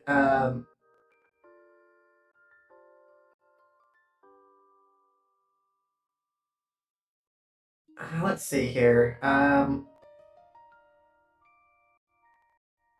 While Juniper's going through his filing cabinet, Arnvid's gonna pull out his Fate Stone and show it. I haven't seen this rune for a long time, and it's linked to tragic deaths. That's not good. But hey, No, you know what? it is good. It was in battles, and it was a turning point of pushing back the enemy, but this does lead to a tragic death. Not So any more necessarily. demons we come across, it's probably gonna be my last. Not necessarily. Well, You, because he- it's not you them, hear the you hear the Demon sounds of an open mic, Juniper going through his cabinet, and he hits his head as he leans up. He's like, "I'm sorry, what? Wait. Wait. He's not allowed to keep doing this. He's not allowed to set his own death flags. Like, he set a death flag on you? Like, let me see that. Doom-driven warrior, yes. We keep having these discussions with him. He works for a different department and he answers to them, but like he can't just set a death flag wherever he wants it. That's him saying, "Oh, I want to do some more work here." Like, we have different departments that allow you to work with the people that decide who's going to die when. Like, Wait, I'm just catching that out. Death flags are an actual thing? yeah, and sometimes Death likes to set his own flags on people. Juniper, you've always been one of the homies. You've always been one of our best buds. Do not use this information. I'm gonna see if I can fill out a 93 form and see if I can request that this information be redacted from you. Wait, what? He gets up and like goes over to his boss's office. You hear like the door to his like open key, like something. You hear something like you hear click. He locks something. He locks his cabinet. He locks his computer. Gets up, goes to the other office, and apparently he has a bad habit of forgetting to close his mic. He's like, no, yeah, Tourmaline, I get it. It's different department, but he keeps setting the flags and no. Well, I need an R93 because Group chat, unsent message, death flags are legit, don't trigger them. and now they know about the death flags. Whose fault is it? Well, clearly it's Death's fault. Tourmaline, you can't accuse me of discussing the information. It's my fault. It's my fault, so I can't get an R93. Unbelievable. Okay, fine. He comes back and notices that he has again left his mic on. He's like, ah. Hi guys. So don't mind any of that. Whatever could have happened. You might want to invest in push to talk, Juniper. Yeah, I'm just not a push to talk kind of guy. But I do begin to see the significance of having a setup like that. Or have a headset that swing up the mic mutes. I can't give you points that only the creator gives you, but I'm going to give you something that we hand out. Cool. New currency. Hey. You see in your system interface appears like 5. So these are QA tokens. You can spend these anytime you need some assistance. You need like a minor bug fix. You get stuck somewhere. You can like request like a specific sub command, and you just need to ask us. Like, ping one of us up. We'll call you. We can do a little bit more leeway. Like, you get more of these as you begin to help us like iron things out on your end. Hold up. I didn't get any for my level up debacle. That is entirely because that's Valora's thing, and like, I'm not talking to that guy. That guy works for a whole.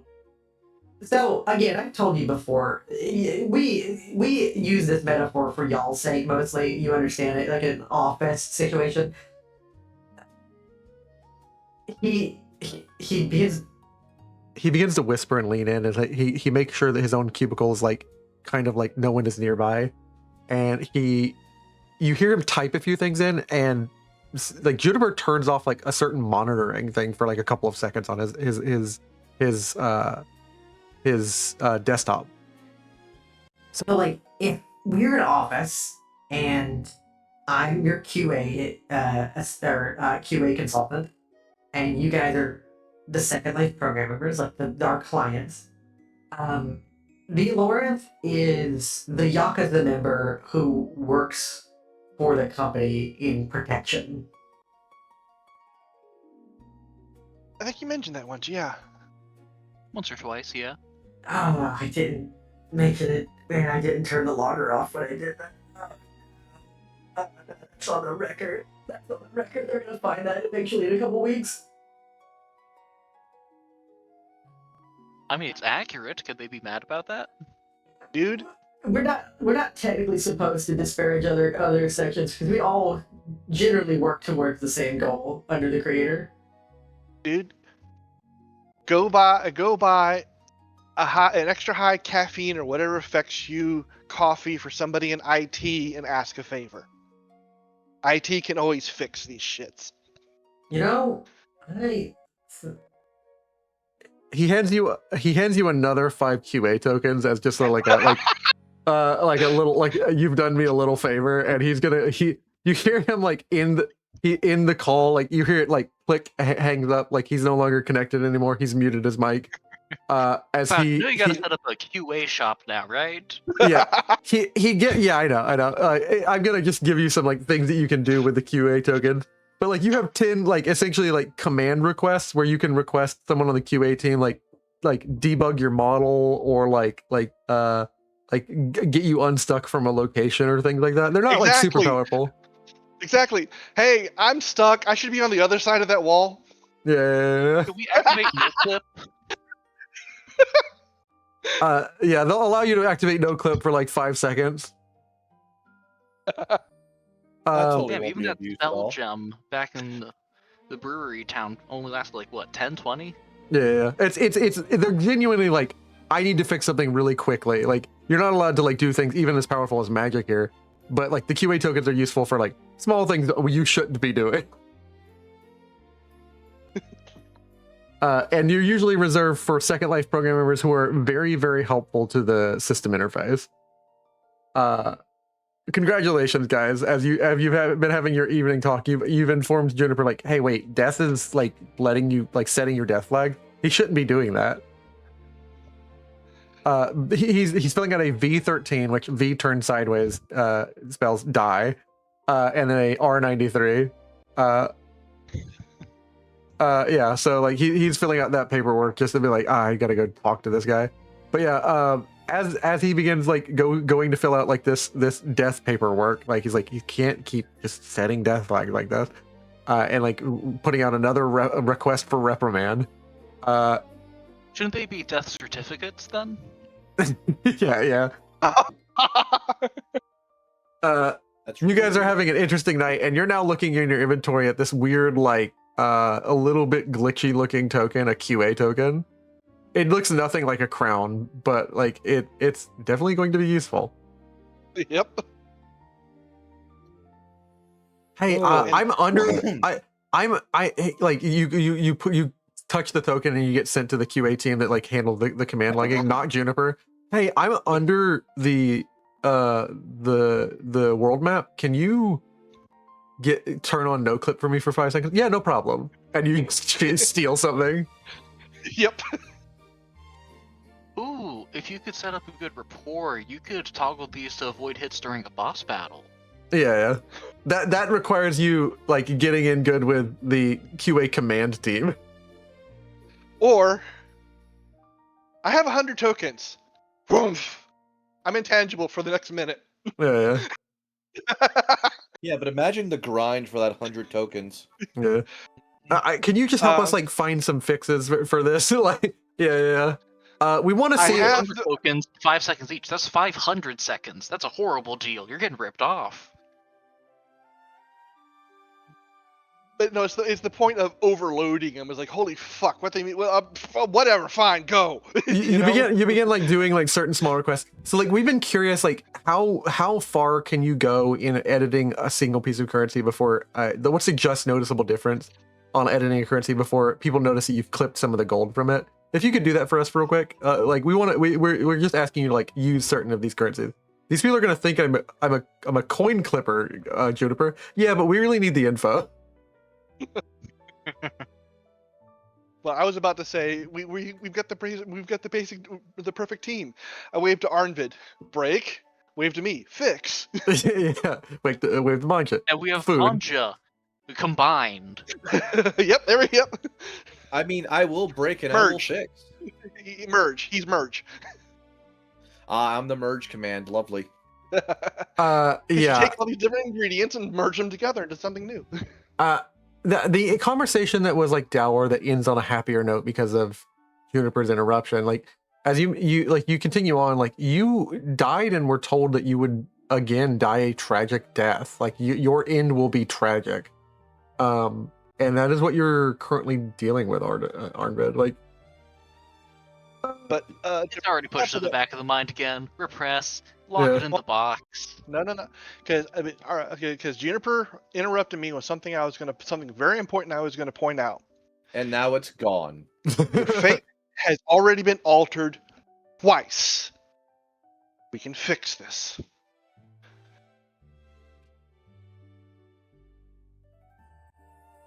Technically, it's been altered 3 times when I got a blank runestone, but I get your point. So, yeah, it sucks, but I bet you we can find a way. And I pull out one of those QA coins and flip it, and then it disappears again. Was that static on a coin? Yeah. It's heads, tails, or others. yeah, it's genuinely How badly did they fuck up the model on that? I think Guys, that's the I'm point. the one with the wooden spoon here. Stop stirring the pot. It's genuinely like an inside joke amongst the QA team. Like they've messed up the model on this on purpose. Yeah, I was exactly what I was gonna say. I would do the exact same thing. You know what? I get it. The end of your conversation ties in with the end of Manja and Maribel admitting, like, I actually, of all the things you can make from a pig, which I wonder, you don't want to know what my favorite treat is? We didn't have it often because they used it for other things. Sometimes people need paper, like in the pig skin's a lot like other things. It's useful for vellum, but I love pork rinds, but I really imagine that like a cragboars have like rocky skin, so I don't know if that would work. Oh, I can figure something out. Just first things first, get to them. Yeah. You do like peel the inside. You know, I've heard of some recipes where you just peel the inside of the skin and cook that. Oh, Whoa. oh, like she gets that like oh like uh uh even though she's like "Ah, I'm not coming with you. Darn it, well, eat some for me. We'll save you some. Nom nom nom nom. Yeah. I you finish up for the night, get your rest. You go to sleep for 1, 2, 3, 4, 5, 6, 7, 8.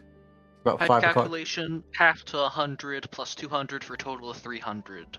Total of 300 hype. Yep. Go ahead. Good. Clicking that. He just punch, punch, punch. There's a moment where like she wakes up and she's like, "Why does he do that?" Like just goes back to sleep. Like he's gonna ruin.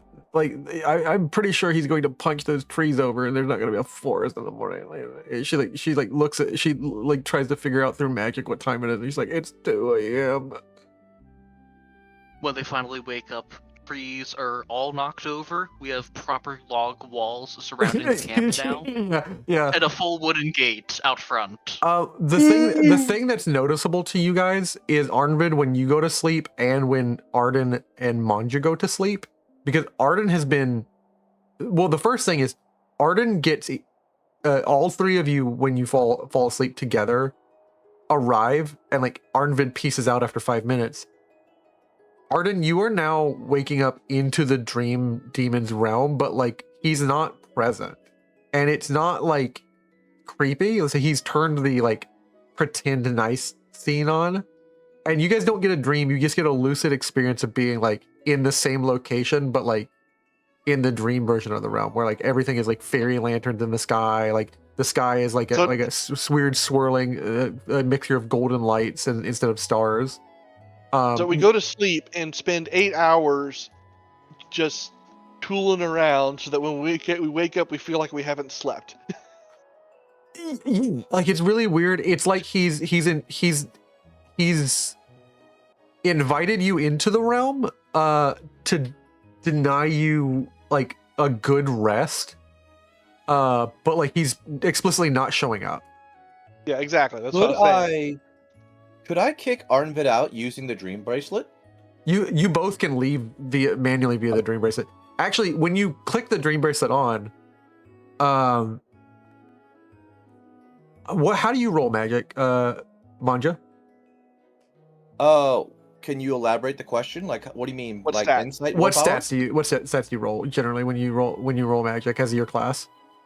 I have never once used magic, insight or okay. willpower from my magic.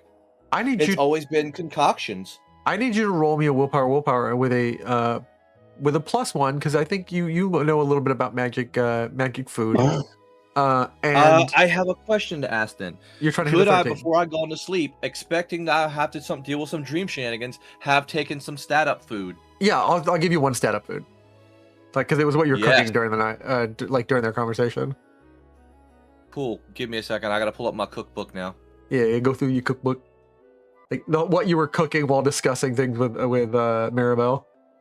It's like I'm plotting other things while they were talking shit. Let's see, where are you? What do you mean talking shit? I had a very heartfelt conversation over here about my existential crisis I've been Blah holding blah out blah on. blah blah. Let's see. No, not you. No, not you. No, not you. No, that would be a hindrance, not a buff. And that would also be a hindrance. I need to reorder this. Okay, cool. We're just going to do this instead. Bam, wham, bam. Bob's your uncle. I'm boosting my willpower die. To a d6?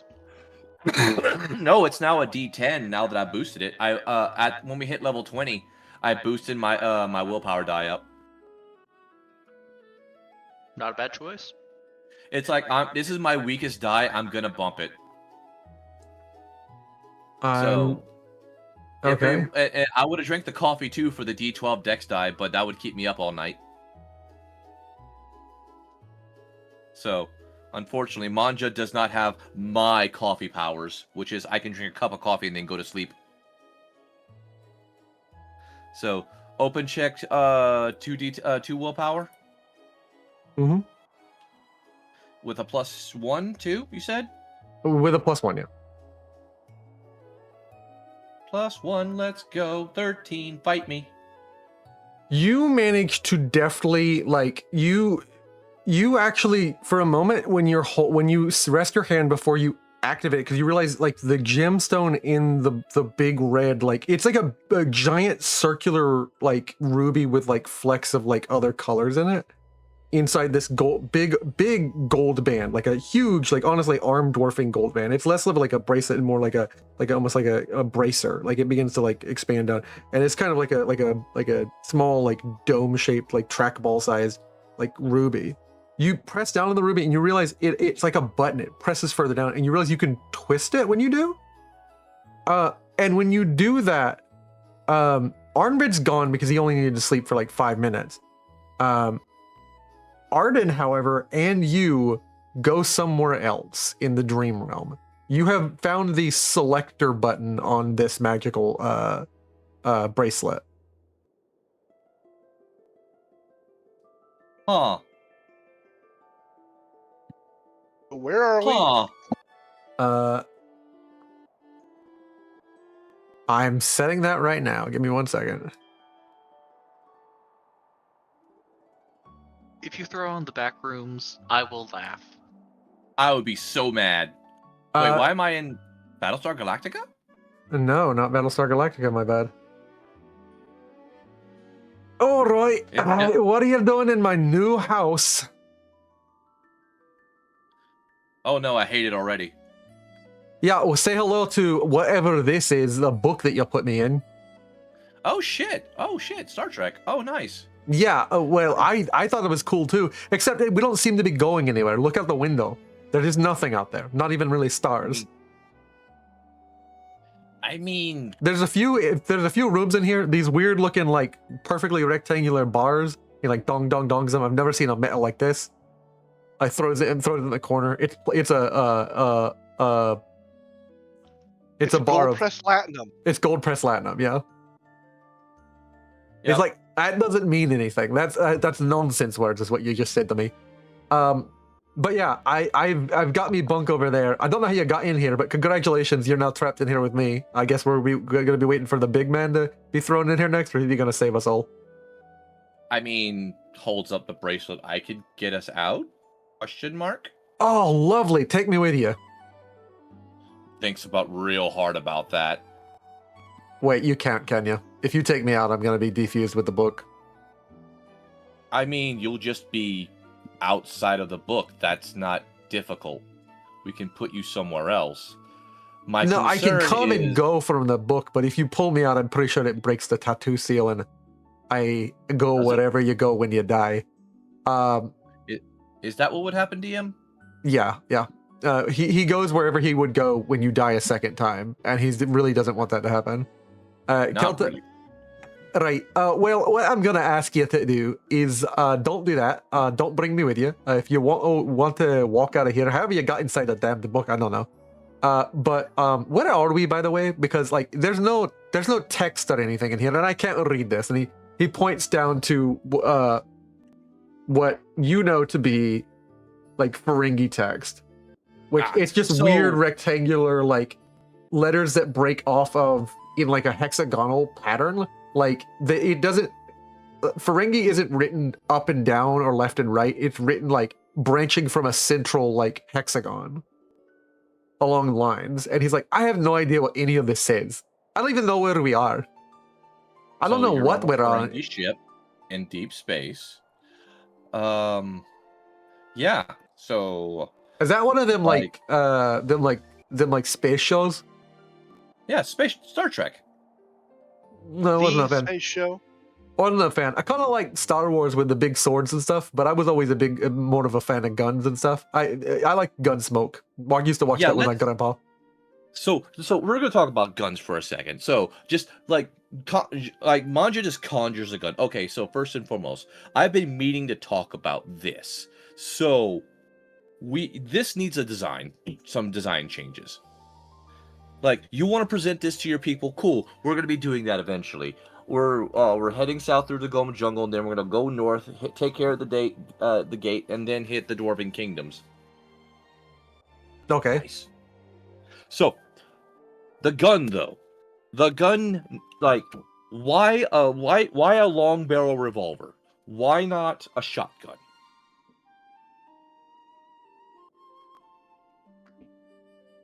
Like, sure, you're down to a single like let's just say a crack barrel shotgun. You're down to a single 1 or 2 rounds per shot, but it's simple. You can use it with infantry, and dwarves are all big on formations.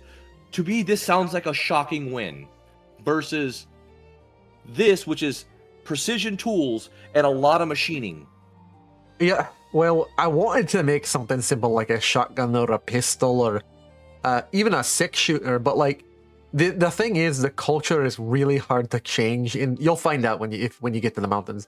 If something's not the way it's done, they're really resistant to it. You gotta ease these guys in.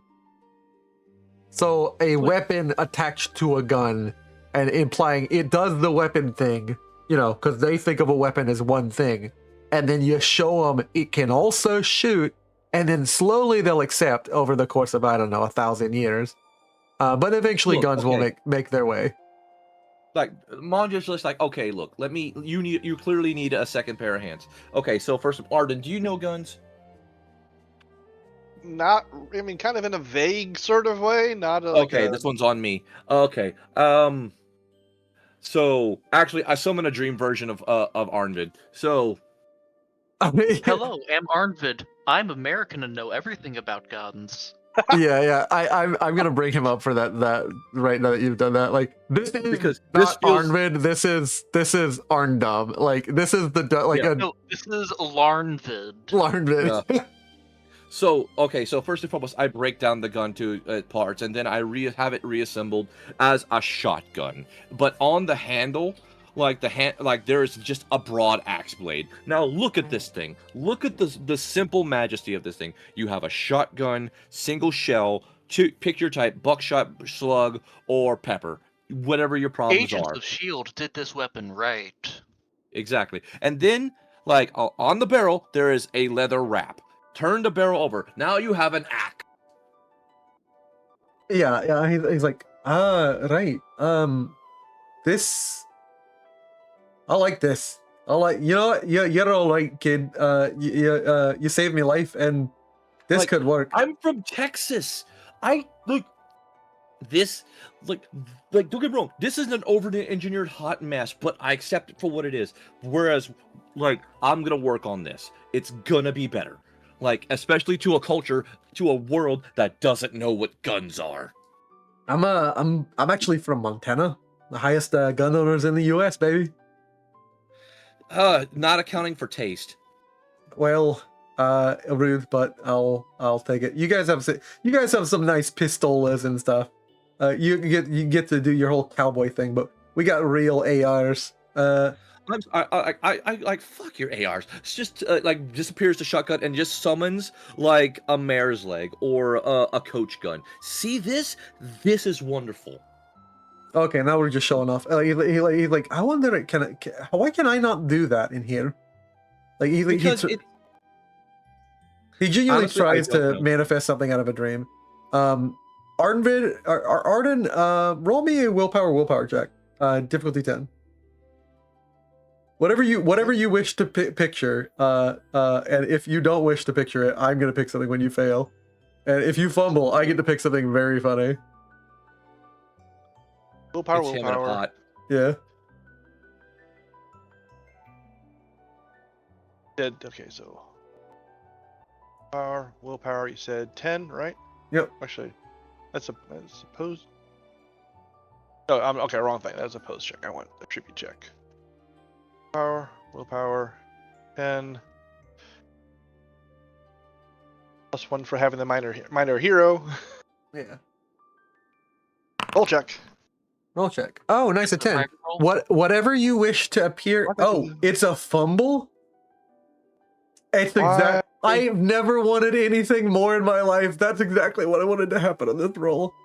That's a private roll. Can you make Yeah. it look? Yeah, I do. You'll have to do it because it was private to GM. I don't know how I set that. Reveal to everyone. Oh, Oh, Jesus. and you can't even Oh. fabula point that. Manifesting in this realm, like you gain a fabula point though. you gain a fabula point, but like, hey, manifesting in this realm, really funny to me, with the exact thing I pictured when I said it out loud. You hear that like whatever you imagine can appear in this realm, and you really try to not think of something, Arden, but your willpower is only so strong, and Lola Bunny appears in this realm.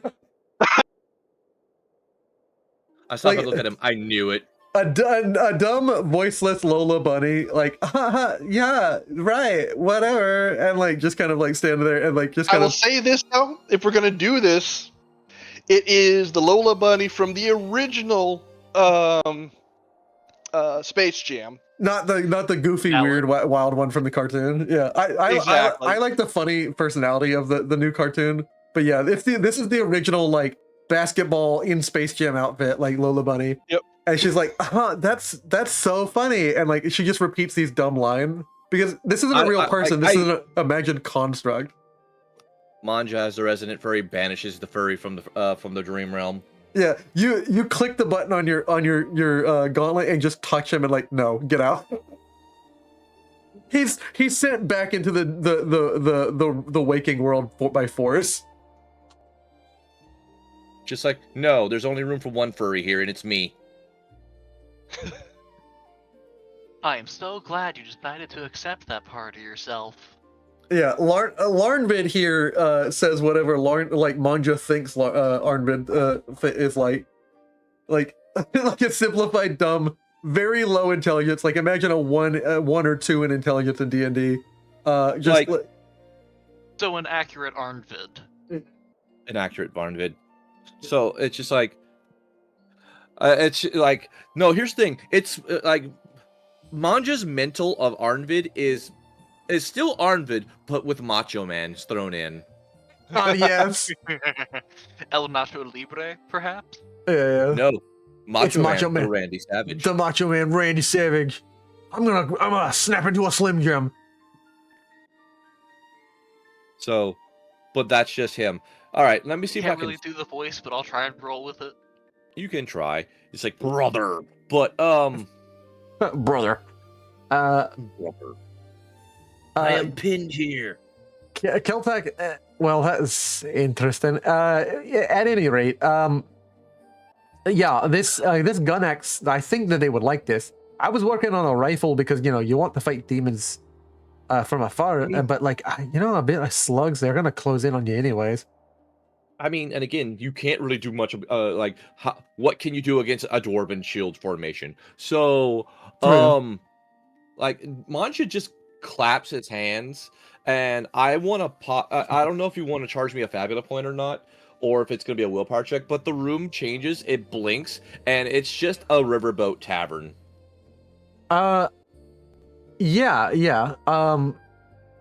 Now you roll me a willpower check with a -2. A -2? How dare you?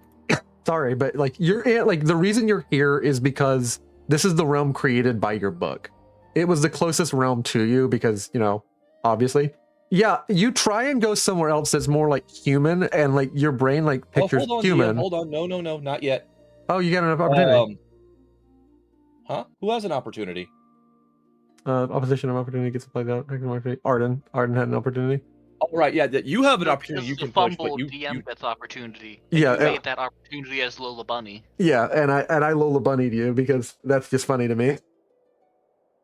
like just we're just gonna do a push because I'm just looking at Larnvid. It's like no, Yeah. I'm not gonna let him. The furthest you can go, like, is like a small, is wherever in Star Trek, like you're within like the realm of like the fiction of this book, right? If Star Trek ever mentions a location that like sort of what you're going for, tell me, and I'll throw you there. Like because this is effectively like Manja's impressing his own dream into this, and the place he dreams of most is home on the riverboat. Okay. and that's what I'm trying to push here. Like the scene just changes. Like no. Here's how it could work. The crap. The word is already escaped my mind. The hologram room. The holodeck. Yeah. Just shift it up into that using the holodeck settings. I got you.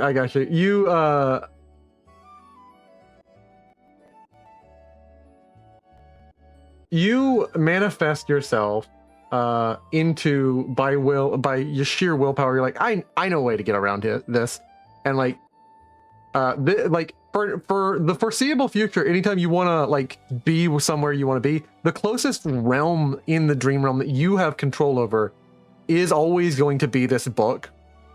And because you now know how the selector works on this bracelet, you can always willingly boom yourself into the book and no longer be in the dream demon's realm. And what that's going to look like right now is you decide to like manifest the holodeck and are currently within the holodeck, and you say like, holodeck, make a riverboat appear, and Celtic like, man, you were really into this. Like first and foremost, Deep Space Nine was my favorite show. You cannot top that one. I heard the one with the bald guy was better. Like we're not gonna engage in captaincy right now. And besides, Cisco was bald too, so you need to be more specific. I don't know which one. I'm talking about the white bald guy. Racist. What? He was white and the bald. All right. Anyways, yeah.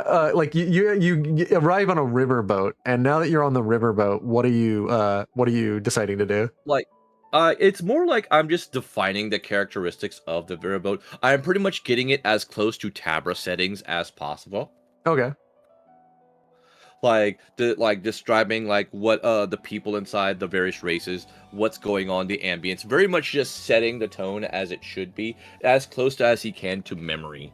And like all the while I am keeping an eye out for like that fucking creeper.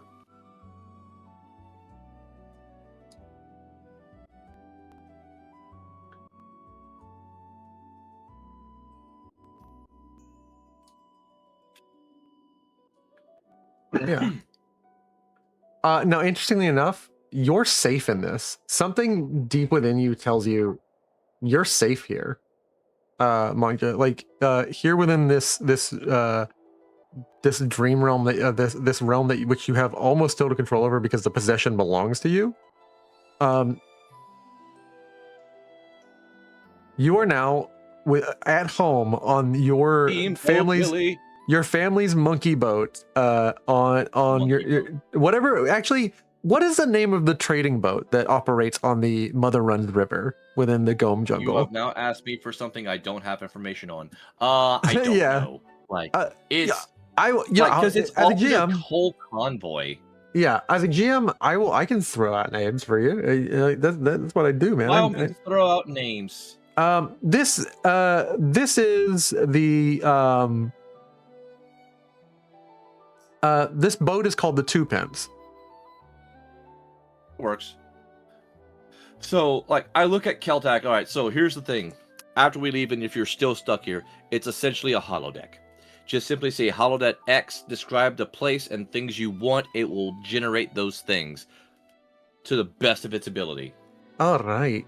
I'm liking this. So why are we here on like a riverboat? Because I like riverboats. Oh, okay. You grew up in I'm not asking. Yep. At any rate, well, okay, let's get down the brass tacks and he's like, show me where the crafting room is. And you guys both begin to like build via the system interface and manually. Like Keltec begins to draw out and draft exact real construction documents over the course of 8 hours within this dream. And like when he finishes, you just say system acquire blueprint, and you now have the blueprint for a shotgun axe, a dwarven shotgun axe. It will require you to find some materials, but well, we'll figure that out along the way. I mean, you can find things everywhere, from everywhere on the river. Yeah. No, I don't. actually, can you get stuff here? And, like he's like wait, hold on a second. He like grabs for a banana and like he can't touch it. Great. Yeah. So nothing here is actually real. So I can go wherever I want, but it's all just VR. Yep. Is there a way to make it more real in here, like Space Boy? It's a dream. That's the best I can tell you. He's like, I got nothing. Like he's not gonna be able to pass, because he's a disembodied spirit. He will never be able to like manifest anything into this dream realm, for several reasons. Right. Being this realm doesn't belong to him, and two, like he is beginning to die. He's already in the process of dying. What do you mean dying? Like he's dead. He's just a soul. Yeah, the last part of death, his soul releasing, is not happened. He's in the process of dying. This is like, otherwise he'd be dead and gone somewhere else. He'd be out of the Second Life program. He's here only because his soul's been trapped by some ancient elven magic. No, I thought he was here because like he just refused to move on. Oh no. Like you remember that weird like big crystal in the dungeon that you guys went to? That crystal was like basically turned your soul into a tattoo that you could attack places. They manually did that to Keltec. I mean, I knew that, but I just figured it was also in part like I just don't want to move on. Oh, that's true. That's true about Keltec, but no, it's not. It's not mechanically why he's in the situation. Okay. So he is slowly eroding and breaking down. No, he's kind of like locked in one position until you get rid of his tattoo. He's just paused at the final step. He's been paused at the final step. His soul's not releasing. Right. And he doesn't want to go anywhere.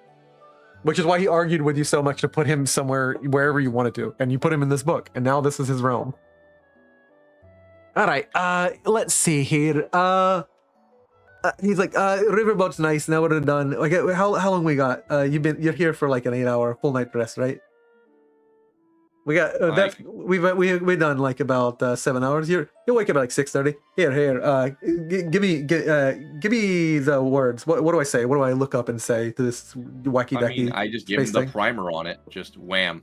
And he's like, all right, holodeck.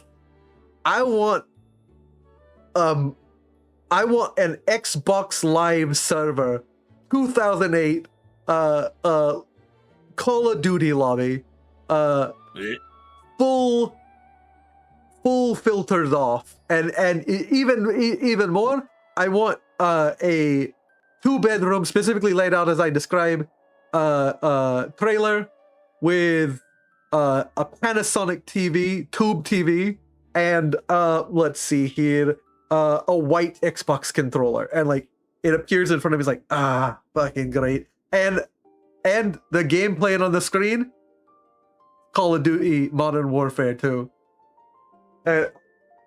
He kicks his feet up. I have not played this in fucking ages. Does his hand pass through the hologram? Yeah, he kicks his feet up, sits on the ground, goes to grab the controller, and it doesn't do anything. And he's like, fuck me. No, here's the thing. Like, the thing about the holodeck is that the holograms are interactable. Oh, okay. Yeah, but he's a ghost. He needs someone to play the game for him. DM, give him a bone. Okay, Well, hey, the holodeck could create NPCs. you want to give him a bone? Roll me an insight check for what Arden just said. I'll even give you a +2 because Arden generally came up with that as a player. That's a smart ass idea. All right. Insight +2. Let's go. Yeah, you tell him just make someone to play it with you, and like, he begins describing someone very, very vividly, and you worry that this is like maybe unhealthy, but he described like for about 30 minutes, like very happy, very like sometimes sad, sometimes happy, sometimes like very like impassioned, and like he shoots off into like random stories before he finds like, oh yeah, create this guy. And like the holodeck creates like his best buddy from high school. That's sad. This here's Duke. Like, it's not his real name, but like he'll never respond to anything else, right, Duke? And he's like, yeah, man. And like, yeah, we used to play Call of Duty all the time when we were younger. If it makes you happy. Yeah. Hey, like, load up the zombies. I want to play zombies. And like, they sit down, and you've genuinely given Keltec a happy, such a kindness. You've given him such a genuine kindness. When you go back to look at your crowns, you have received 1 crown. I have 1 pity crown. Yeah, you've done something so kind for someone who's at the end of basically their life, their second chance, and like you're giving him a bit of like a happy memory. And for the rest of the time, until you ever get rid of this tattoo or you get the book destroyed, Keltec is just gonna chill out with his cousin, his buddy, his best friend from high school. Oh, that works. Okay, that's 1 nuisance down. Yeah.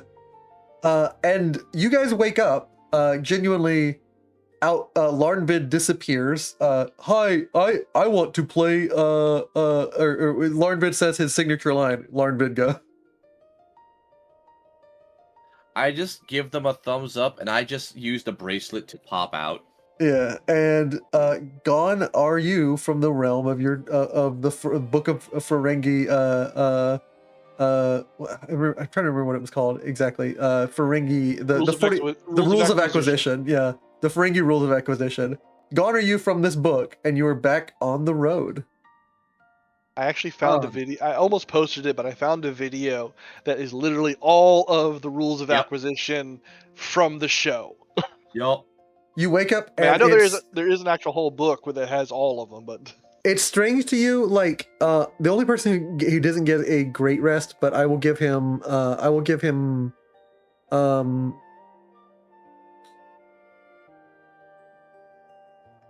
will actually give you a malice for this day, Arden. For the rest of this day, you are slow because you didn't get enough rest.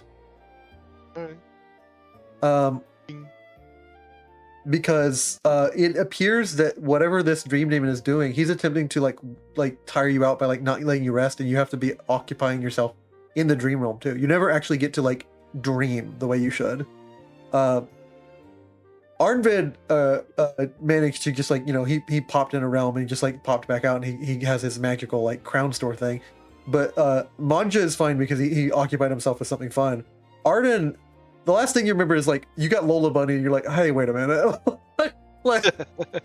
And you're awake and you're sitting alone in your next to Manja. You sit up in your tent with Manja and you're like, I'm not gonna tell anybody about that. Hope he doesn't. The wall's half done if he walks outside. Hey, wanna help? Fine. Not gonna be able to get back to sleep, I think.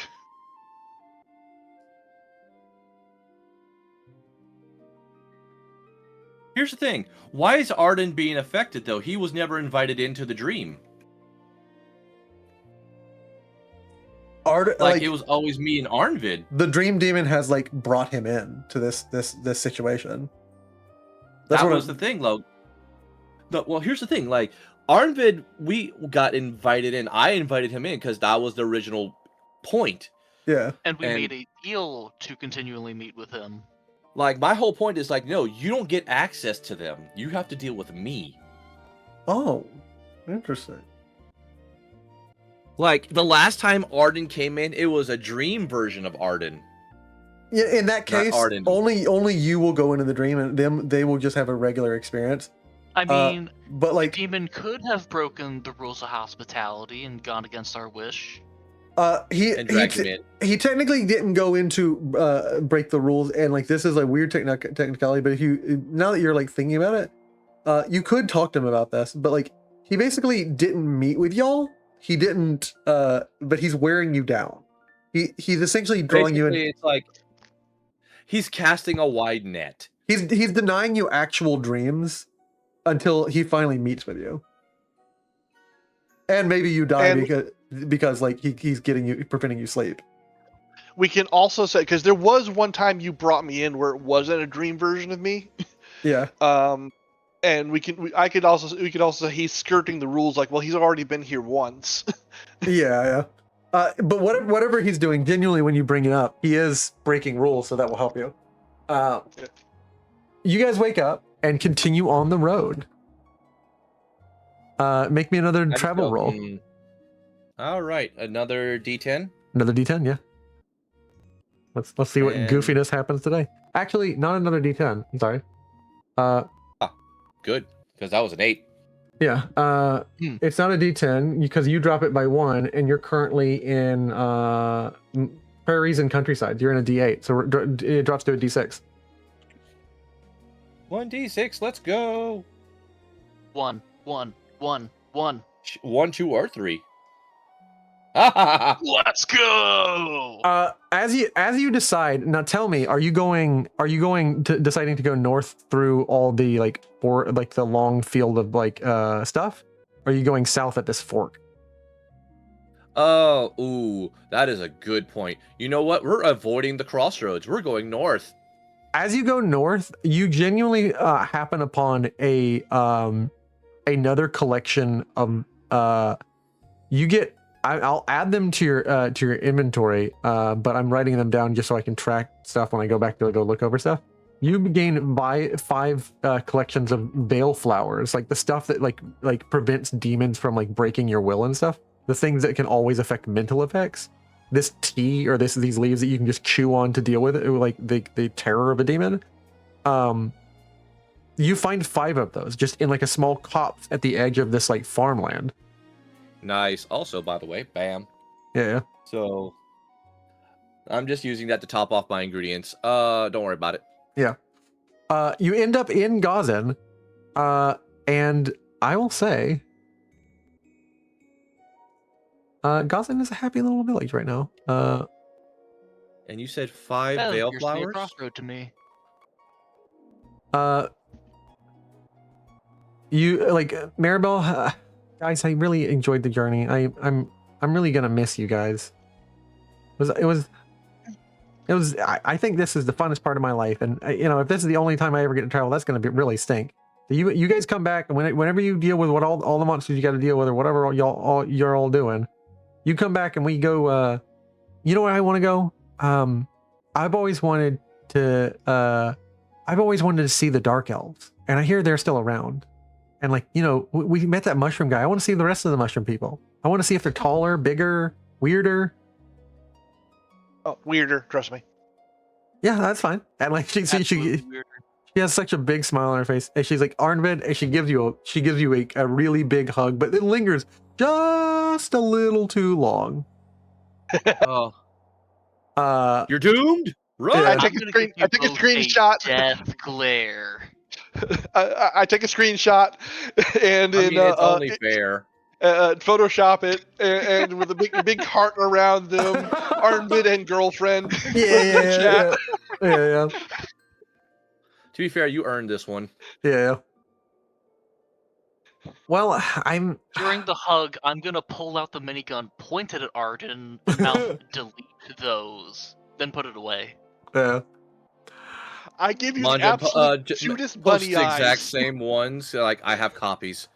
Yeah, no, I take the skull helm off and I do the ultimate cute bunny eyes. Prick. Rearbrand comes outside of the new church of Key. Steps out and says, "Well, son, you're finally can't believe you've done it, but well, you got rid of a demon. Damn. Didn't do it alone.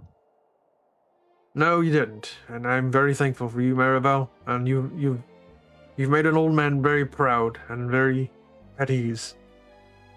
Hero, I'm going to have to say something that it's unfortunate, but it's the way of our people. It's the way of Key. You must make me an oath if you wish to continue using the heroic whip of Helbrecht. For Helbrecht's whip is always either returned or only used at the hour of need.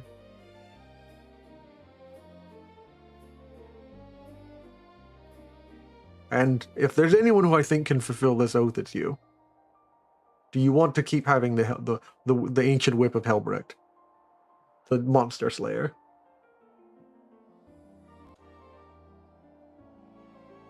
I would be grateful to keep carrying it on my journey. Then you make me a promise, an oath before Key and everybody else here. Here in the town of Gazan, here in this church, within the presence of its members. And there's about 30 to 40 like church going town folk in Gazan, like enjoying the courtyard, enjoying the feel of their kids playing outside. But they're within the temple ground, like within like the rows of chairs and everything, and like the communal circle seating rather than more of like a Eastern or Western Christian or like an Eastern religion place. This is like Key is more of like a communal place, so it's like a circular style building. It's on the more interior. of a peace and love, man. Yeah. He says, "I need an oath," and like, oh, he's gonna make a promise, an oath to Key, an oath to the goddess of memory. Like she I makes have an oath. I make an oath to cook food, and I shall do it. like it's a sacred oath ceremony. Yeah. Like they're all like they're talking about this like they've heard this before. You think he's gonna be an oath breaker or an oath keeper? Like they're like all talking about it. It depends on what he's gonna say. And Like, I'm gonna put on my champion of key title for this. yeah, I messaged in the group chat. So Deus Vult. Are we sacking Jerusalem next? yeah. Promised Land had enough problems. We don't need to go that far. I mean, it's just up the road. I need you to make As me he's a promise. towards the odd. For I am a man who has seen a little bit of hope, and now I ask for a lot of it. I'm not going. You tell me whether you want the whip or not, and I'll tell you what the oath is. And now that you've told me you want the whip, you stand before Key and the community of Key today, one of the last bastions of her right worship. You promise me that using this whip, you will slay the Demon King. We need a modification on that oath. Why is that? I will make my best effort to slay the Demon King with this whip.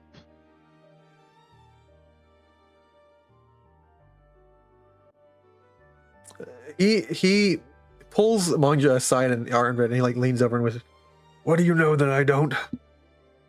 I can't say it out loud. More along the lines of, I mean, the Demon King is really, really powerful. So there's a even as good as we're going to get and plan to get, there's a non-zero chance we could fail, which means he dies, and then he dies as an Oathbreaker.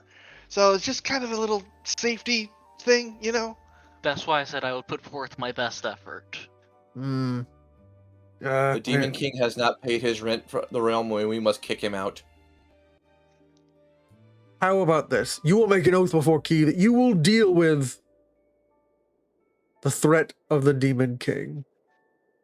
Much easier. That I will wholeheartedly swear towards. He extends a hand, and like you hear the voice of Key above you. I behold this ceremony of oath making. He who breaks or keeps my oath shall receive my boon forever. And you are bound in this ceremony to whether you succeed or not, whether you deal with it as the exact phrasing of your oath. We're going to deal with the threat of the Demon King. You didn't say you'd defeat him. You didn't say you'd kill him. You said you'd deal with it. And it's observed, and you are, for the time being, oath-bound, and attempting to do things that move you away from the direction of your oath will give you a -2 roll on rolls.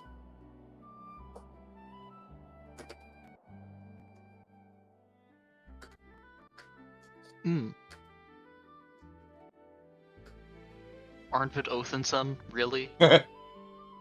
It's funny. Did you see my suggestion for the oath? I just looked up. No! I can't give her false hope. I have a death flag. Arnvid Othenson.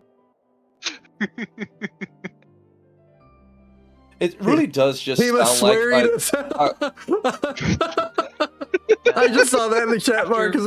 Oh, that's great. He was swearing to come back and marry Maribel. That's great. Like, I need Don't put that in the grandchildren. universe. I need grandchildren, Arnvin. You don't understand. Maribel's a very special child, and I've cared for her for a long time. And Okay, snap back to reality. all right. After the oath is witnessed, I'm just gonna give the old man a quick hug. Yeah. Just manly quick hug, pat pat. Yeah. That's all he wants to too. He's just like pat. He's an old gruff man. He's like, you've done a lot of good, son. Keep killing monsters like I would, except my knee and my back and my arms. My Manja hip. will cook him up in a big old pot and bring it back for you. No, I just give him a big bottle of booze. This works too, and like nothing against drinking in our clergy. And Maribel slaps him on the hand and says, "This is for special moments. We drink. I We give him drink, another bottle. and I guess that's for whenever." Like, you must realize I have a lot of liquor. I don't know where you keep it. Everybody, I'm gonna miss you guys.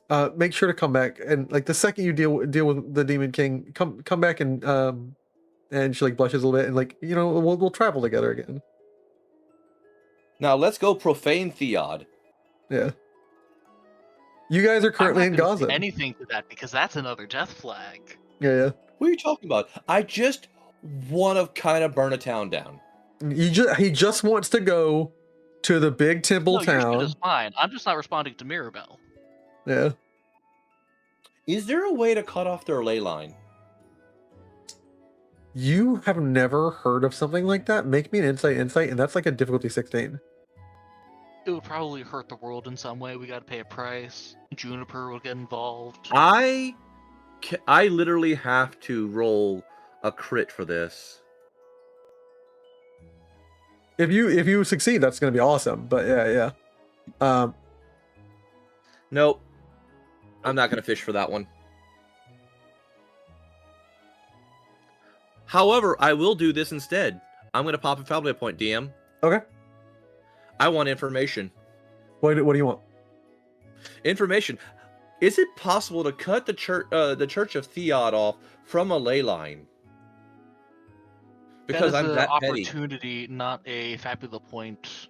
Oh, I thought I could get an Fabula point opportunity. effects are alter a story, invoke bond, invoke trait, or use a skill that needs fabula points. Sadly. Well, never mind. I will take my fabula point back. Because I saved the receipt. I'm double checking. Yeah, spending fabula points. Yeah, that is.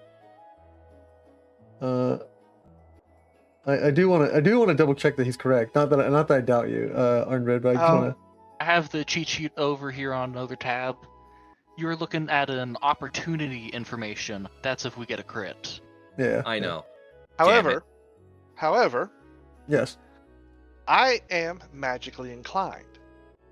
Ritualism talks about activating a soul circuit and sense presence of magic. That sounds ley line-ish. Yeah. That's make me an insight willpower check, since I believe that's how you do your magic. Yours is a lower test of a 13.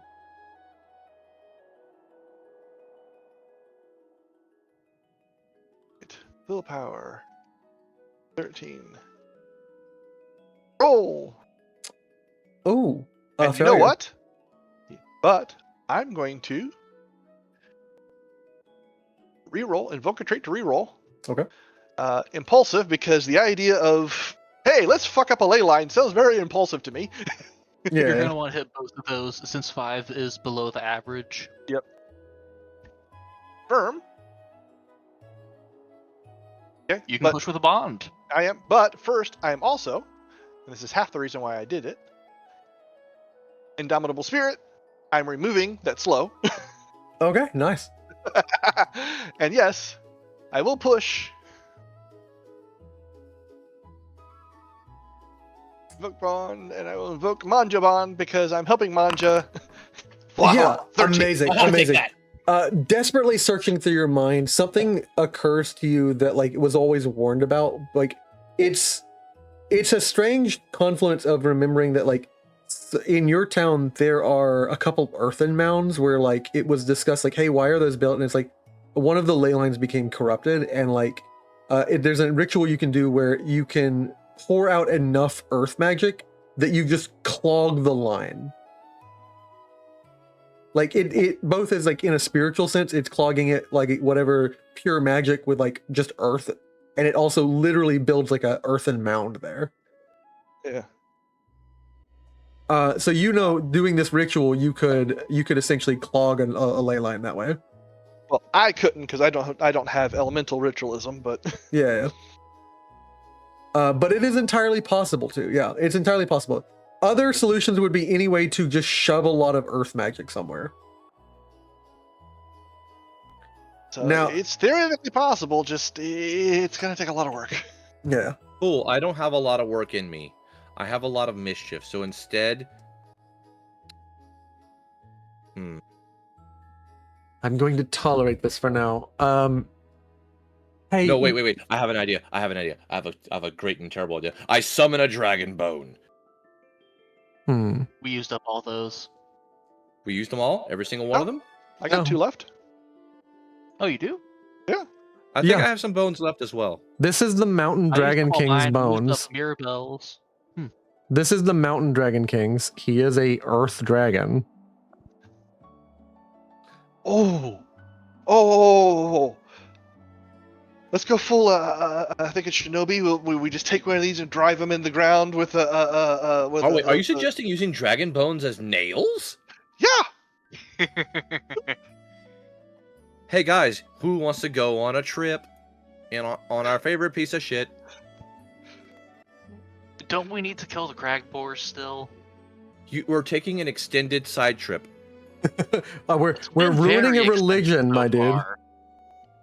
Like, hey, do you want to piss off the new faith? Because I want to piss off the new faith. Do you want to be branded and labeled as a heretic? I do. He's saying this out loud in front of Maribel. I kind of wouldn't want that, honestly. But it's against the new faith. We don't like them. In English. And let's be fair. What if it has actual stat implications being a heretic? But what if we did it anyway? What if I don't care? Well, here's the thing. What if it has problems against the normal people, not the churches? See, you're thinking normal logic and you're ruining my fun logic, and I don't like that. Sorry. I just hate the idea of actually hurting people. You know what? Hey, I got an idea. Juniper.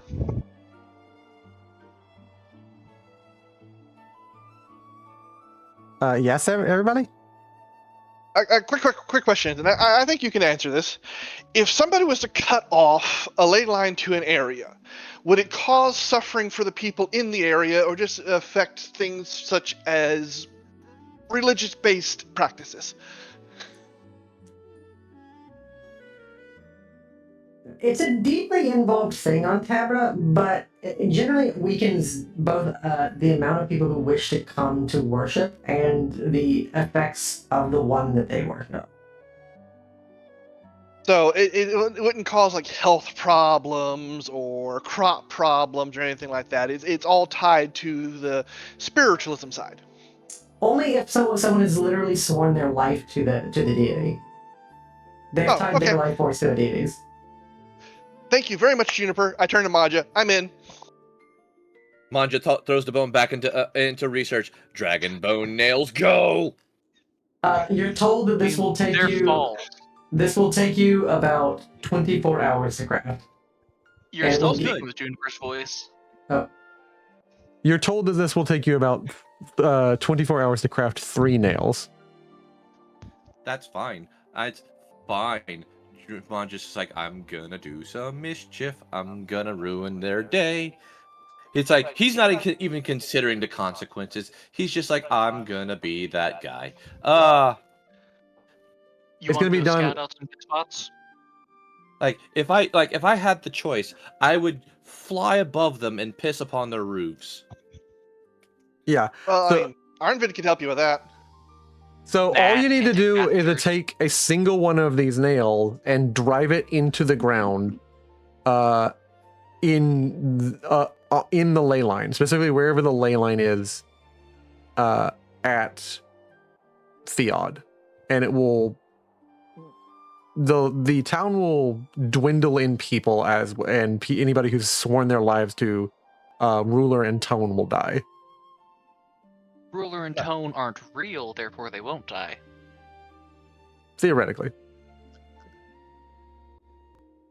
Like, look, Now we're that- about to leave the human lands, so I really, really want to be a dick. I really want to be petty. So, How? I need to Arnett, remember you've got a something. mission. Let's get out of a place a little above Theod, and then dig a big hole and stick it in the hole. I need to And remember. then we just bury it all so they can't find it. No. We got to do. Arnvid, you've got an important mission. You need to find the biggest fucking two-handed hammer that you can handle comfortably. Not necessarily a weapon. Because I have a driving- claymore. Yeah, not gonna work. Because Yeah, The just point gotta is- turn it 90 degrees, hit with a flat. no, because it's not. It's the symbology. The big guy with the big hammer driving the nail into it to drive it off. It's the symbology of the whole thing. You want a Martin Luther moment? I was thinking kind of John Henry, but Yeah, John Henry's also tight. Yeah. Yeah. we want you to have an unga bunga moment. We drive nail and ground What and do you mean? kill I land. am the Unga Bunga. Have you But seen not- my this is 12 magic. This is also magic. It's based off emotion, so it's symbology. You get the emotion up into it. You see what I'm going with this? Oh, I can fill one section for a failed check. You What are you already doing there, used DM? it. You already used that false opportunity on Lola Bunny. Don't I you know, fucking but dare. also, if you fail them by a wide margin, I fill one section for a failed check. I fill an additional section if it's lower than the difficulty level by 3 or more. I think it has to No, be. he's I think reading those the checks. rules. I think those checks have to be related to related to whatever the clock is. You know. What page number are you on in the book? I'm on page 53, core rulebook. Clock should always interact with what happens in the story. Should use situational modifiers. You are at a coming home moment, and I need you guys to make me a roll. A 13. Whoever wishes to lead on the roll, and you guys can get assists. All right. This You have- is talking about if the clock is on scene, is present currently, and is related to the scene, I believe. Yeah, that's what's about to happen. Everyone is talking about Bastard. the fact that the demon slayer has delivered Vorkin, and this has been happening for a day or so. Word spreads kind of fast. I'm fine. I What am want to rolling? see. I want to see if by the end of this day, by about 6 p.m., if someone arrives in this town. Come on, Okay, let what's it be the the roll? paladin. Give me that. I need to see a dex willpower check where you're trying to find a way to hey, maybe everyone just chill out and don't talk about us, kind of being dexterous in the way that you try and stealth from a conversation and a social presence. Hey, can you stop mentioning us every 5 minutes? Can you stop mentioning us? Oh, hell yeah. I'm Hell yeah. scrolling down. Hell yeah. That is almost the best I could have gotten. Wait, what you rolled? Why was that? Why was that one glow? It was a 1. Because yeah. they said an effect for rolling a 10 on a d10. That's all. Nice. With a 16, what was the difficulty? By 6 or more? Do you have any clocks that you'd like to advance? Let's see. There's only one clock there because our darkness is gone, Vorkin's done, Purgation's on. There's only one clock. Yeah. Would you like to move that Now- back by 2? Well, it's sitting at 1. There's a filled. No, that it's at 3. This is it filled. The white is empty.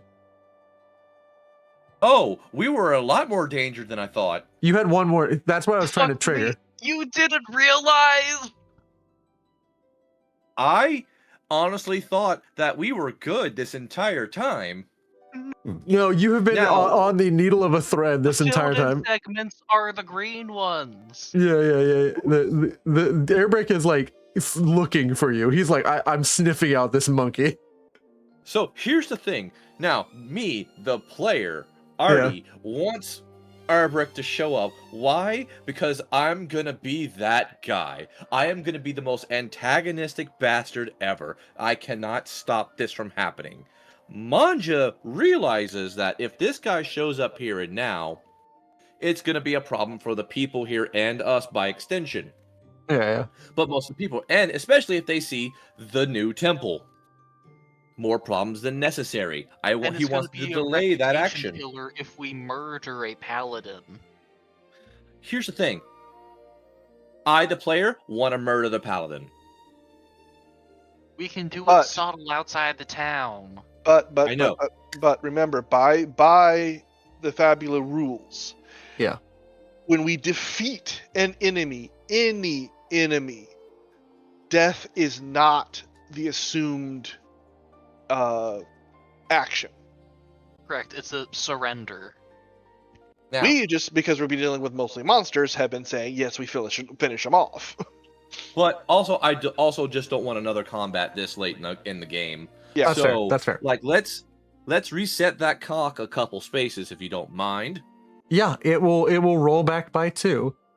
You begin to tell people, hey, can you just like lay off? Can you just like can you just like just the demon slayers to save the day? Demon slayers, call us by our title. The demon slayers of Borkin. And like you just ask for a title, and they're like, yeah, heroic title, and like don't even mention our names. We don't want our name mentioned. And like they're so humble. And they start calling you like the savior of Bahamut and the slayer, the slayer of Belnargoth or Belnarthog. Sure, that works.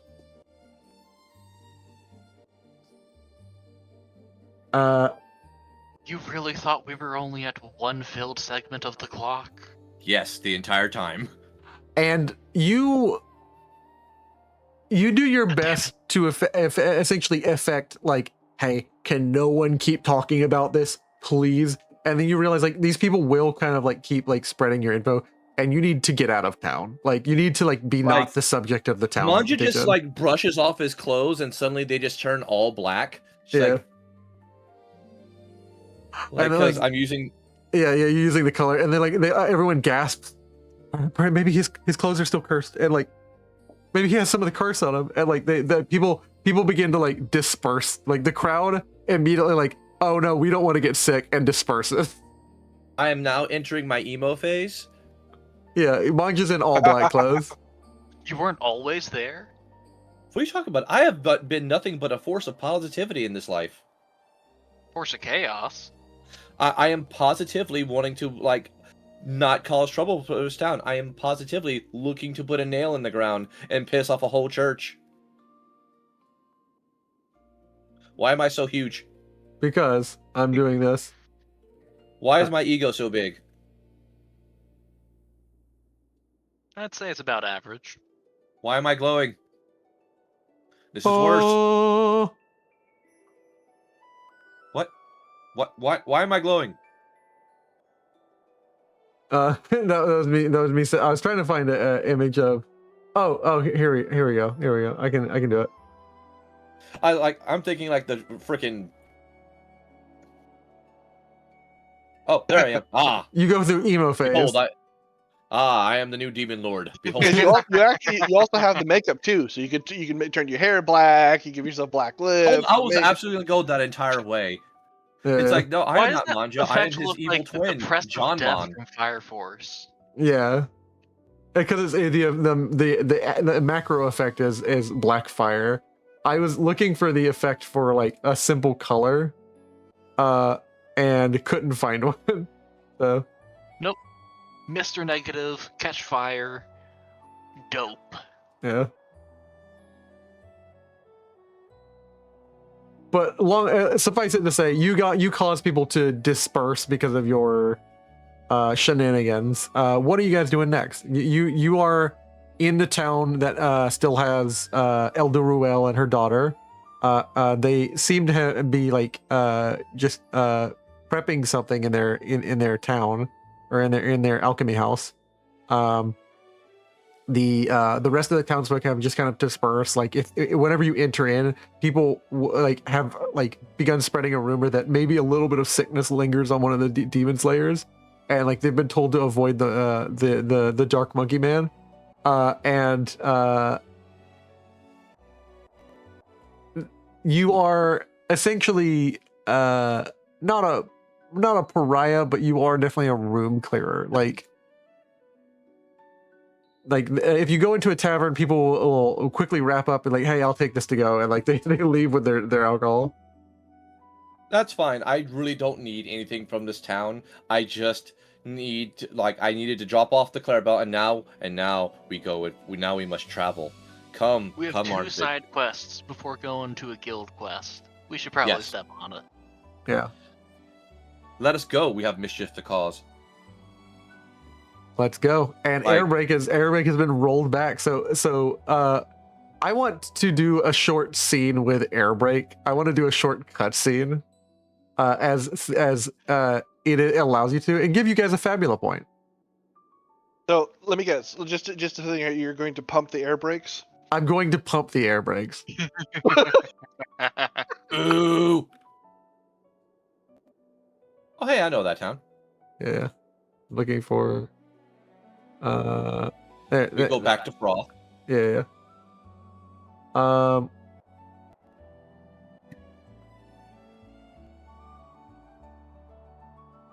There we go. I'm looking for it. I had to find it. I don't die on me. Oh. Bless you. I'm going to change the music to be the theme of our favorite boy. And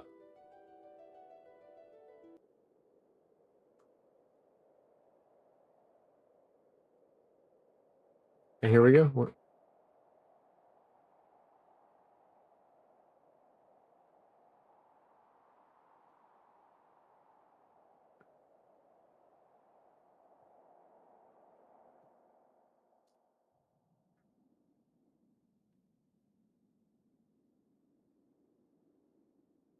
Oh wait, sorry. It's in my Spotify account, not the other ones. Because I haven't moved those songs over. That's my bad. My bad. Um.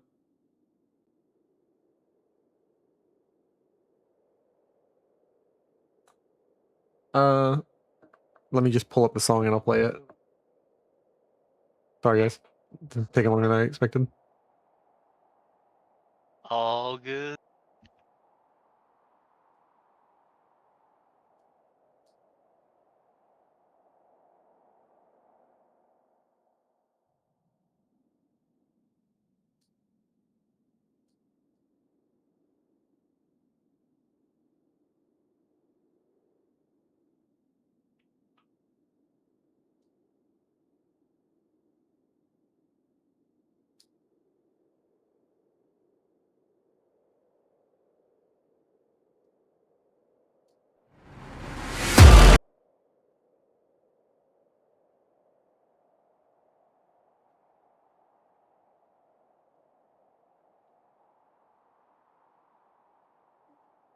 I had to look up the name of the song.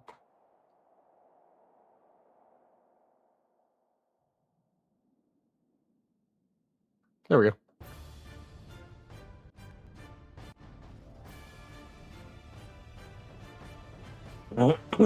Here we go.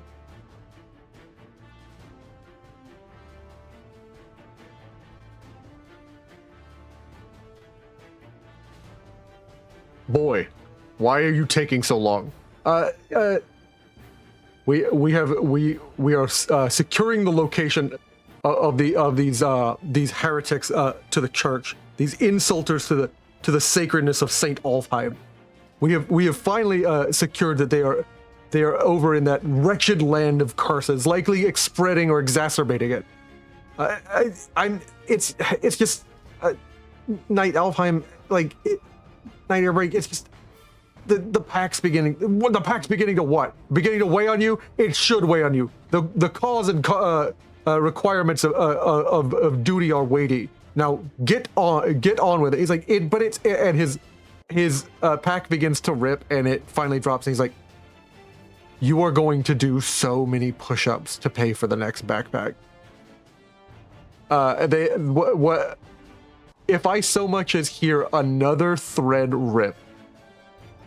It is all coming out of your eventual the amount that I have been saving for your next suit of armor. He's like, "You've been saving a suit of armor for a suit of armor? Of course, you are to be a knight alongside me, but for now you are a squire, and I see why you have stayed such a way. Truly shameful.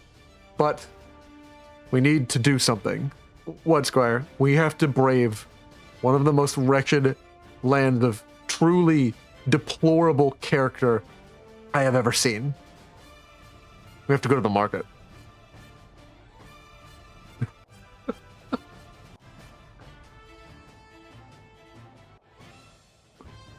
I know that was incredibly short, but all of you get a family point. That was short for how long it took me to set up, but Still worth it. still worth it, yeah.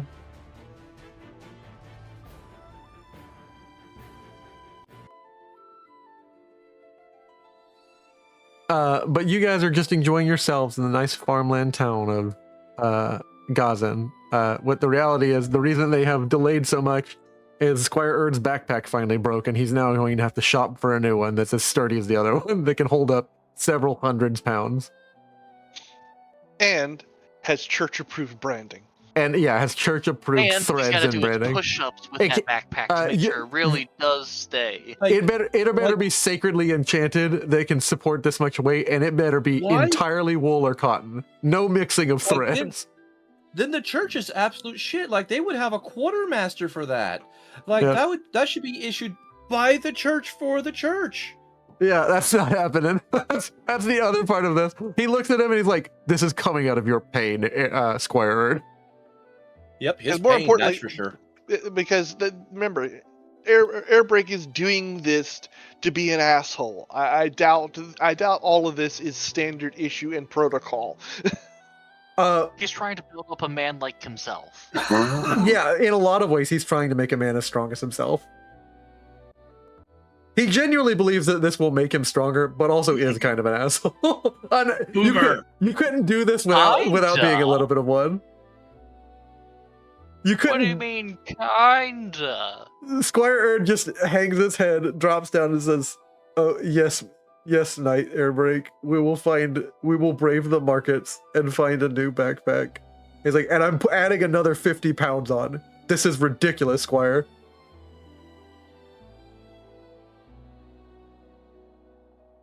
Truly shameful. And he continues on. There's a bit of like a scar-thin smile underneath his helmet as he says he's adding another 50 pounds.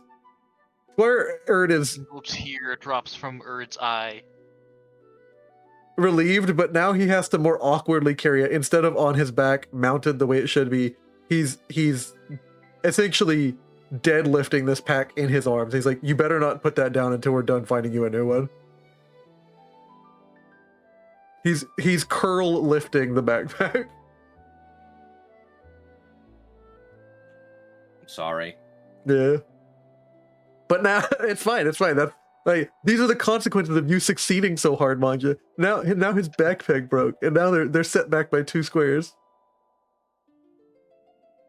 If I could pop another Fabula point and set it back another square. If you want to, I will narrate before we go back to you guys what's happening in the market. Like I have spent enough points. We had 6 fabulous points. We're gonna definitely get more than our level. Yeah. We are I mean, we're sitting at 7 XP for the session tonight so far. Yeah. So With 10 from the previous session? I believe the next thing we can do, and we can end today right about now. We're at 3 hours. I promise you guys 4. I'm not trying to end early because I don't have anything. I'm just asking you where we're at. I know you said you don't want to combat. We may get into combat if you head out that way. We can start all the way in combat if we finish traveling and deal with any travel dice situations. That's fine. It's like I just didn't want to have to fight him in town and be a problem. That would be a boss battle, not a small combat. Yeah. Like, small combat I'm all right with, but I don't want another boss fight. Unless I roll really badly. We literally just survived the last boss fight. All right, we're going to the map. You've left me in the holodeck. Unbelievable, Manja. I know, I'm terrible. So Theod right there, but we need to go basically roundabout to about Yerish, I guess? Like... Well, we spent 5 of our travel tiles. We have 3 more. I mean, it's going to take a full 24 hours for those nails to be done, so this time tomorrow. Are you guys not seeing the token on the map where this guy is? Right. Yeah. We just gotta set the dragon nails in first. Oh no, you're going to Theod where they are to go We're going around. Well, I was gonna suggest let's just go north, take care of the cragboards, because we still have to come south no matter what. Yeah. I love the idea. You go. So here, I'm gonna get rid of some of these drawings because it's long overdue. You guys climbed up this mountain. That's the path to the top of the mountain. I'm gonna leave that right there. But we're deleting that. We're deleting the wraparound around Vorkin because we know what we've done with Vorkin. We're deleting these pixies. No, not the pixies. Anyway. Pinky is now dead. Yep. And we're reminding you that Costin and Roundabouts is where your dwarven friends are, and they said they would be for 2 weeks doing some trading. Yep. And they've got we got a courier going sending the shadow box to them, right? Yes, you do. Yeah. Fully notarized. What I imagine happening right now, and you correct me if I'm wrong on this, you guys going up to go deal with this problem, coming down this way. He goes up this way and goes this way, and then you guys sweep past him to Theon. Well, right about when they would meet you in the crossroad, you're like, and we go back to Theon wrapping around them. Well, and then they head on this way. You trail behind them the whole time, them not knowing. They take a right to Vorkin, and you're like, up this way, or fucking off to Nowhereville. Well, actually, no. I mean, we're taking the main road down to 3 streams, I think. Yeah, we can go. That was the plan. Like, once we're done in Theod, we're going south, and 3 streams is the next major port. Yeah. So actually, 3 streams is not a major port. 3 streams is 3 streams. My hometown. It's his bunny hometown. It's a small village. It's a tiny village within. We get to go see your family. Yeah. Exactly. Get mobbed by about 50 bunnies. Shaman and ran off. Yeah. Let me correct this real quick. So it's readable. I will get a dark line, and I will make the line a little bit smaller. The line's thickness to about this. So you know that Squire Erd's hometown is within this circle. Like, that was burned down by, you assume, something like kobolds pretending to be beast folk. This is where the Great Forest is. Much of the Great Forest. Like, this is the deep woods. Oh, okay. That goes into the Gome Jungle. Okay.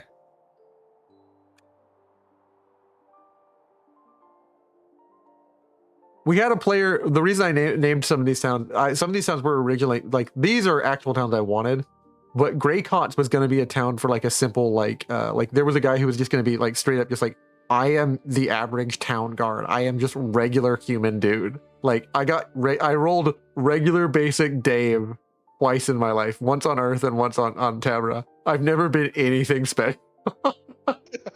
Which was the funniest idea I've ever heard for a character. Exactly. He's got no trauma. He's just dull. Yeah, he's like I am His name is John Smith.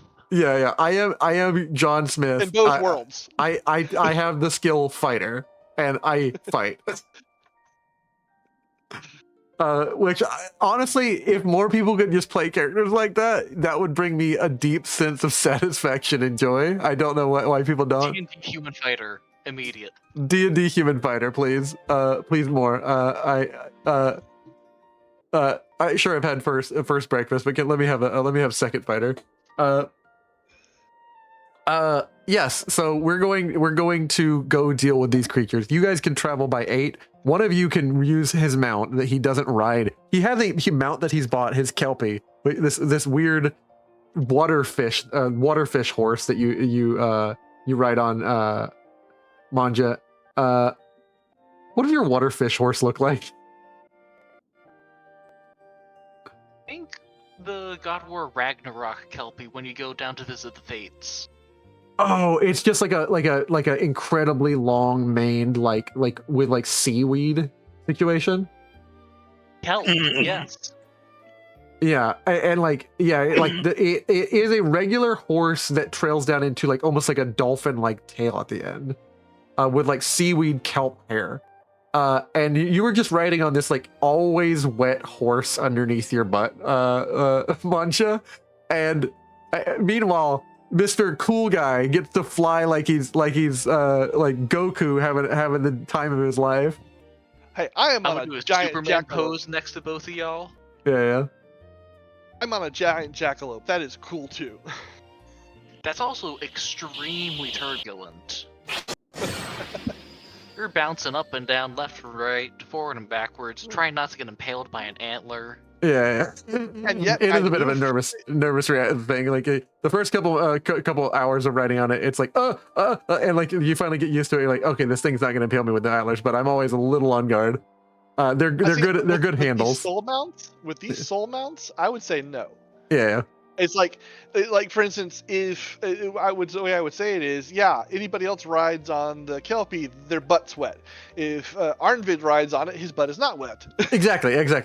Anything that would endanger you about this ride, for you, this is like you're always perfectly oriented on this rabbit, like always kind of like holding its antlers like they're like a motorcycle situation. Handlebars. Good old Harley Davidson. Ape hangers.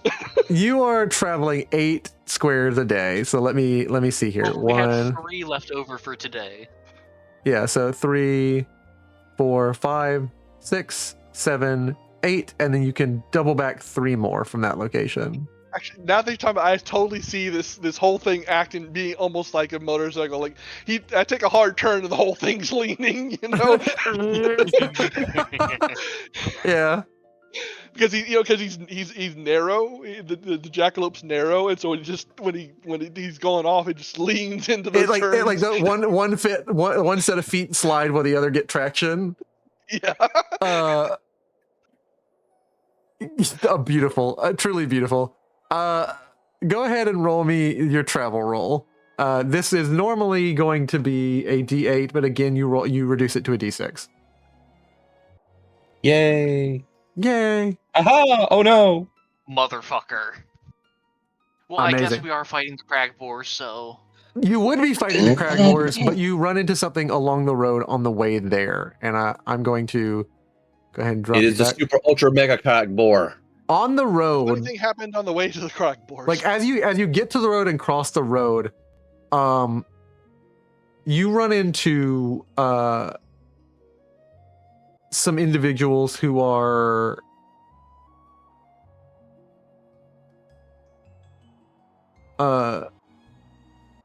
you run into a series of I don't have the right Events? yeah, a series of unfortunate events. Thank you. You run into some kobolds. Like a set of like 4 kobolds on the road. And I'm gonna go ahead and get the battle map set up. Right around them.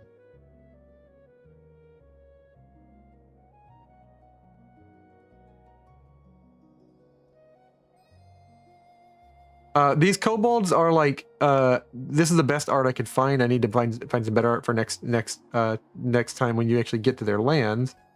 But like, these kobolds are like, imagine something between a jackal, hyena, and wolf, but like it looks like it has some sort of like cancer or radiation disease and has like lesions and like hair falling out. It always looks like every kobold in some way looks sickly or diseased or like it has mange.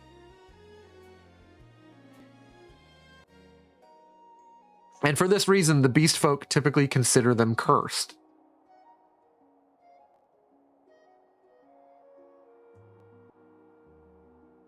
The first thing that they notice, and as I'm going to switch over into some less doo-doo, doo-doo, doo-doo.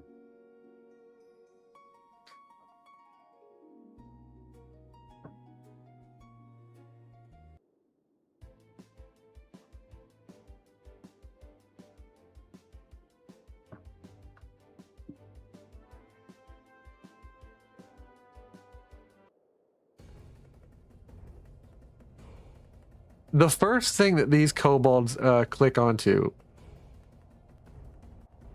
with their hyena-like laugh.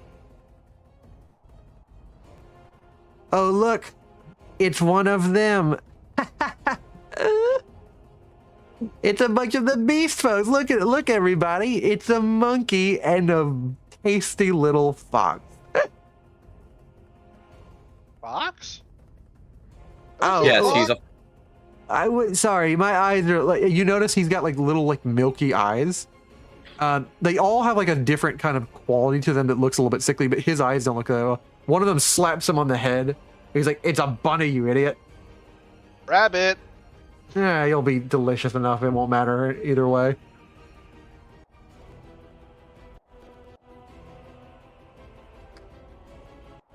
Yeah, this is not going to go well for them. So, hey DM. Yep.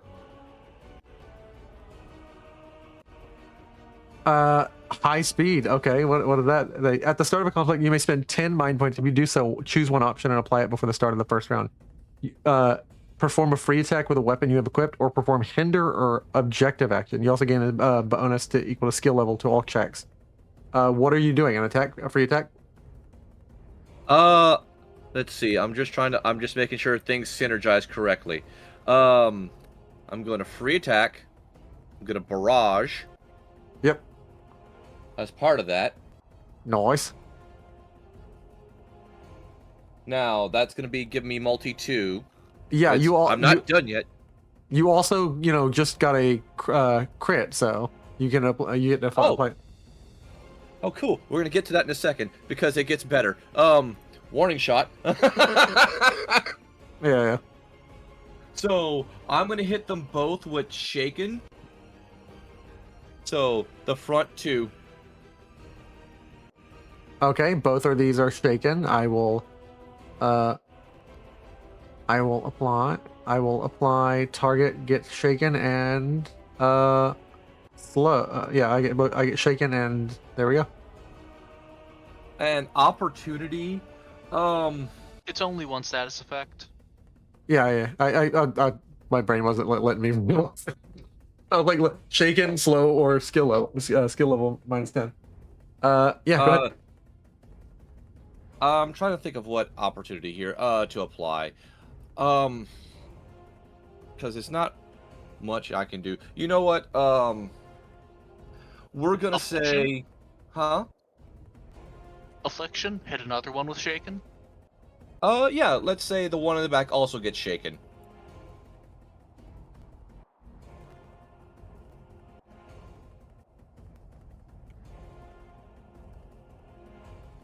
Like this one right here also gets targeted with shaken. Okay. Also, DM, by the way, Sarah is also part of combat. Oh wow, my bad, dude. I didn't mean to. Yep. No, it's okay, man. Like, faithful companions are part of combat, All and right. they are targetable as well. they have no turn themselves. You gotta command them around, right? Why he so Yep. big? Why he so fucking big? Because he is a big, good boy. It's because he's well fed. He is very well fed. I will always put him up here as your companion. That's fine. All right, cool. Now we are now in normal initiative. What? Why'd you add him to opponents? Because he hates you. He hates Dad. I don't want to fight. the boy. I've betrayed you, father. yeah. Thank you for going where I was going.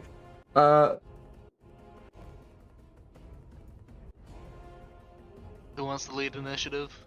I'll do it again, just because I can hit two of them with slow.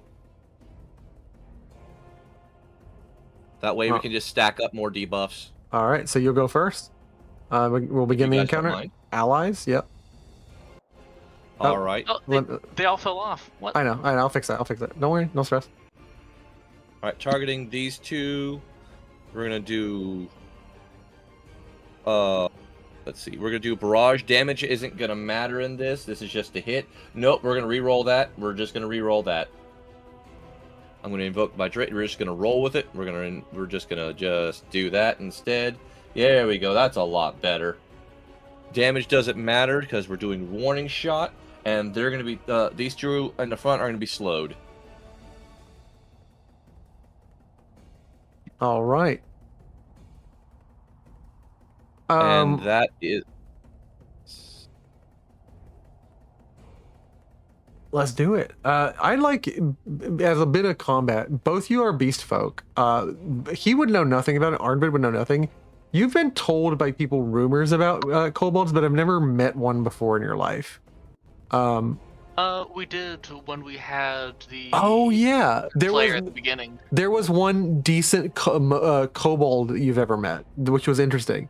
These are more the standard picture of what you were told they look like. Do you guys want to make a roll? It's up to you if you want to make a roll to like see something about them. It's just gonna be insight. It's an open check. I just want to see like based on a 0, 6, 10, 13, 16 kind of scale. Oh man. Jesus. Oh baby. What the hell? Why is that plus Shit. 4 coming from? Yeah, where's that plus 4? That's fine. It's a know. 19. It's a 19 though. That's still good. That's still crazy good. You know that like it's a fear-mongering thing that like the less explorative and the less like the more like you know they come from a bad neighborhood, they're bad people. Like Arden, deep down, you know the kind of behavior this is because you have a second life brain. That when your parents used to tell you things about like the kobolds are just not trustworthy people. It's like there's no evidence base in this. Like it's just like a general fear-mongering. And these kobolds are filling the stereotype out, but you don't actually trust that that's entirely true all the time. Manja knows also suspects like kobolds aren't inherently always like bad and willing to eat you. These are uniquely criminal kobolds.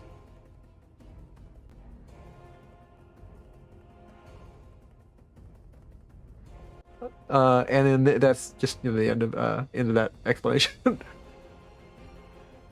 Aerial module. What are you doing to me, Arvid? I lost my flying effect and I can't seem to find it again. I'll add it to you. Thank you. Yeah, no problem. There you go. All right, Mr. Monja, you're applying for another 10. Go ahead and reduce your mana by 10, and you use your warning shot. Yep.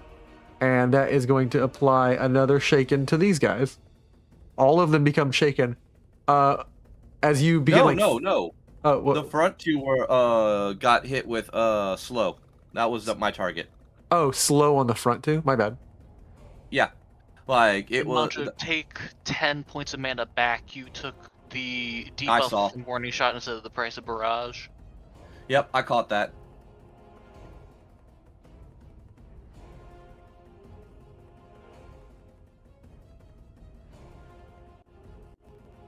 So I'm slowed on these guys? Yeah, on the first two guys? They are slowed and shaken. Yeah. Oh, so all of this is applying to the two guys in the front. Yep, the front two are slowed and shaken. All right, cool. Inflict shaken on each target hit by attack. or inflict a slow. He did too, by because he target? got the starting free fire, and he's doing this on the first turn. That's what he wanted to do. He wanted to Okay. stack debuffs. And then we had an opportunity to apply shaken on the back top one here too, right? Yeah, the back top one is shaken. Okay, cool. Yeah, thank you. He's shaken, not Yep. stirred. Okay, I'm just making sure that everything is going right in my mind too. I mean, my bad. sure, it's their willpower die, and they probably don't have much of willpower, but this is all for cheap shot. Yeah. They don't have Shot much is good. willpower in the first place, yeah. Like, slow hits their dex, and that means it hits their DC, their defense. Then that's what matters to me. So, but that's me. That was all of me. Well done, well done. That's going to reduce my willpower roll to a D8 or and a sorry. Shaking. So let me see my attacks. That's on my turn? Or yeah, my turn.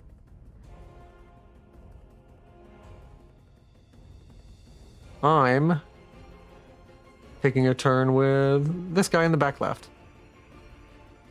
Is initiative at tracking like it should? It is. It is. It is. Okay. I It's need just to- the giant D20 isn't showing up. That's why. Yeah, I need to get it because I turned it off because I wanted a better marker. I wanted something that more so like spun and symbolized like who. I want to see if I can get a module that is more like JRPG style, like a little floating pulsing back and forth like down arrow. You know what I mean? Anyways, it's me. That's me being extra. You could go for the Sims thing over top of the head. A little crystal. Yeah, that's cool. That's cool. Let us see. They are going to use their steel daggers on you. What? No, I haven't done anything. Who are you targeting? I am targeting Monjo, who just That's attacked. not gonna me. hit. Yeah. I didn't hit. Oh my god. Oh no. We made a mistake. It's Arnvid's turn. Well, does Arden want to go? Yeah. I can. Yeah, I'm gonna stay back so I can save protect as long as possible.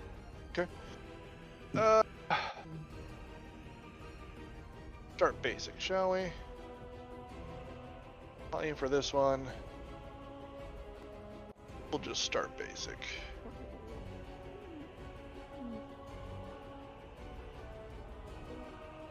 Yep.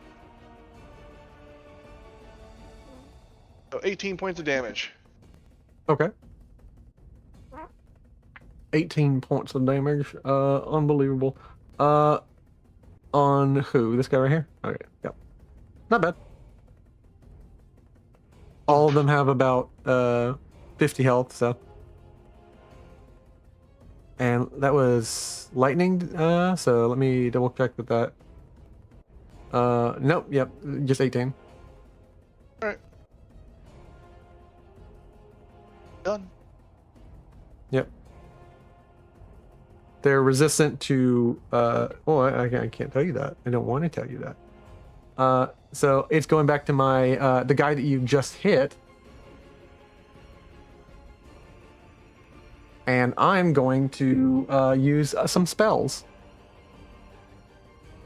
I'm sorry, these guys are spellcasters. Yeah, 2 of them are witches. Why is there a witch on the front line?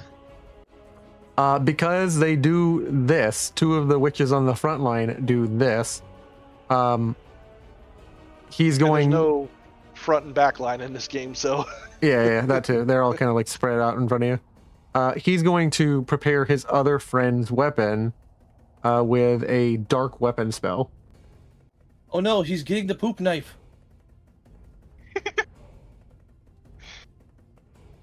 I think that would be Earth, not Dark. You don't know what they eat. No, it would definitely be poison. Yeah, this is the one with the oaken staff looks to the other one with a steel sword in the front, and his weapon receives dark type.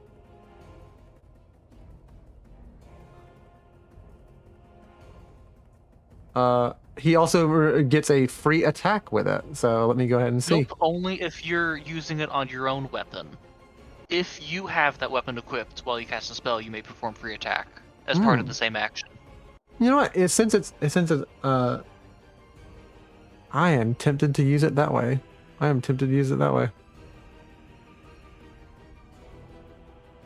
It's not great damage, but yeah, no, yeah, I'll do it. I'll take the attack and just apply it to myself. Target? I'm targeting Arnvid. Okay, you target Arnvid. He's flying. The attack misses. Unbelievable. Yeah. Correct. You're right. But that's fine. That's my turn. Well, I guess I'll claim turn real quick, and these guys aren't really worth the hype, so I'ma just smack.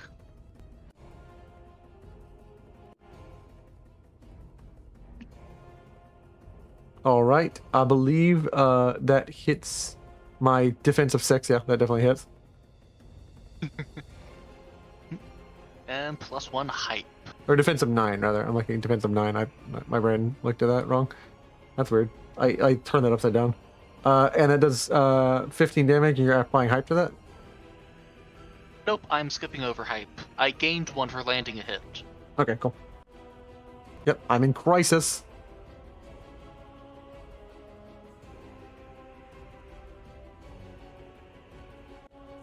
And as my crisis effect, I immediately cast on the person who caused me to go into crisis. A reaction spell.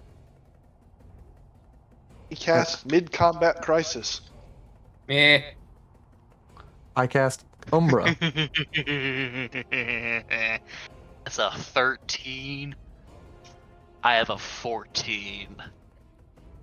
Damn. You see just a wide Take your shot. MP and waste it. Yeah. Unbelievable. I'm gonna go home and I'm gonna talk to my wife about you wasting my MP.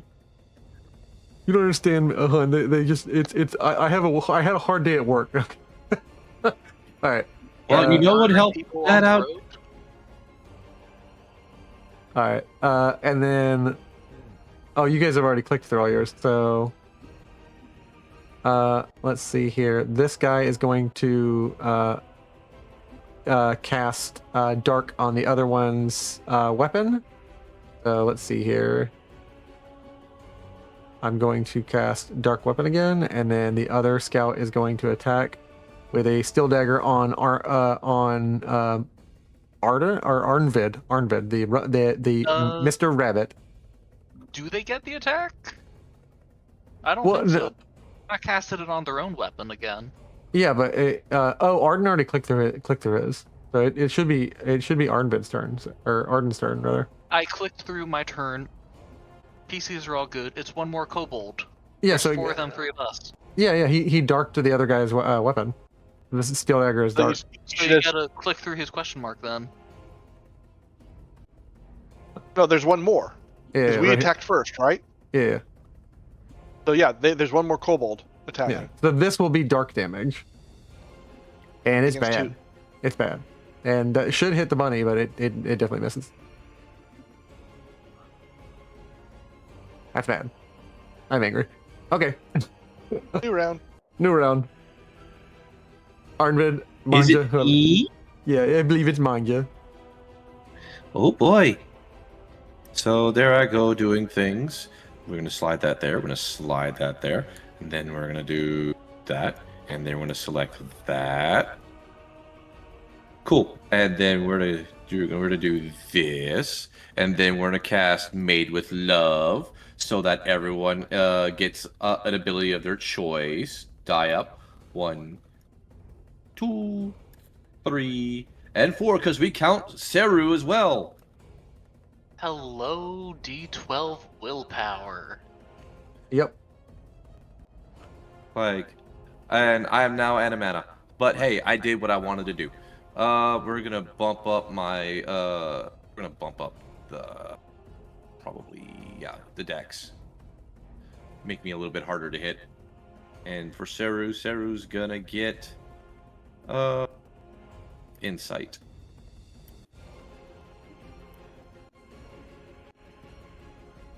Actually, no, we're just gonna bump his might up. Nope, dex. There we go. But yeah, that's it. And Damon, what you grabbing for stat up? I increased dex, so I would also be harder to hit. Did you increase the die size, or did you grab the buff to the left of the die sizes? I think I increased the die size, so yeah, I gotta fix that.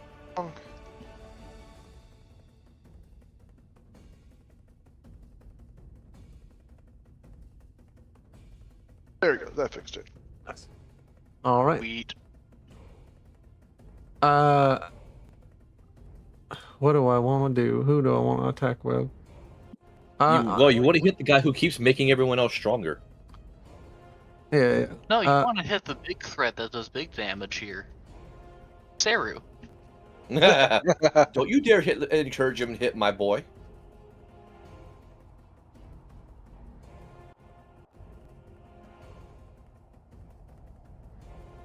Ooh. I'm going to use. I'm going to. How much mana do I have?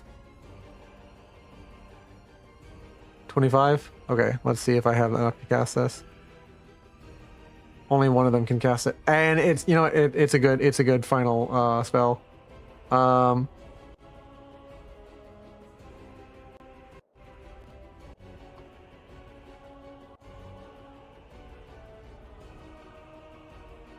So the way Omega?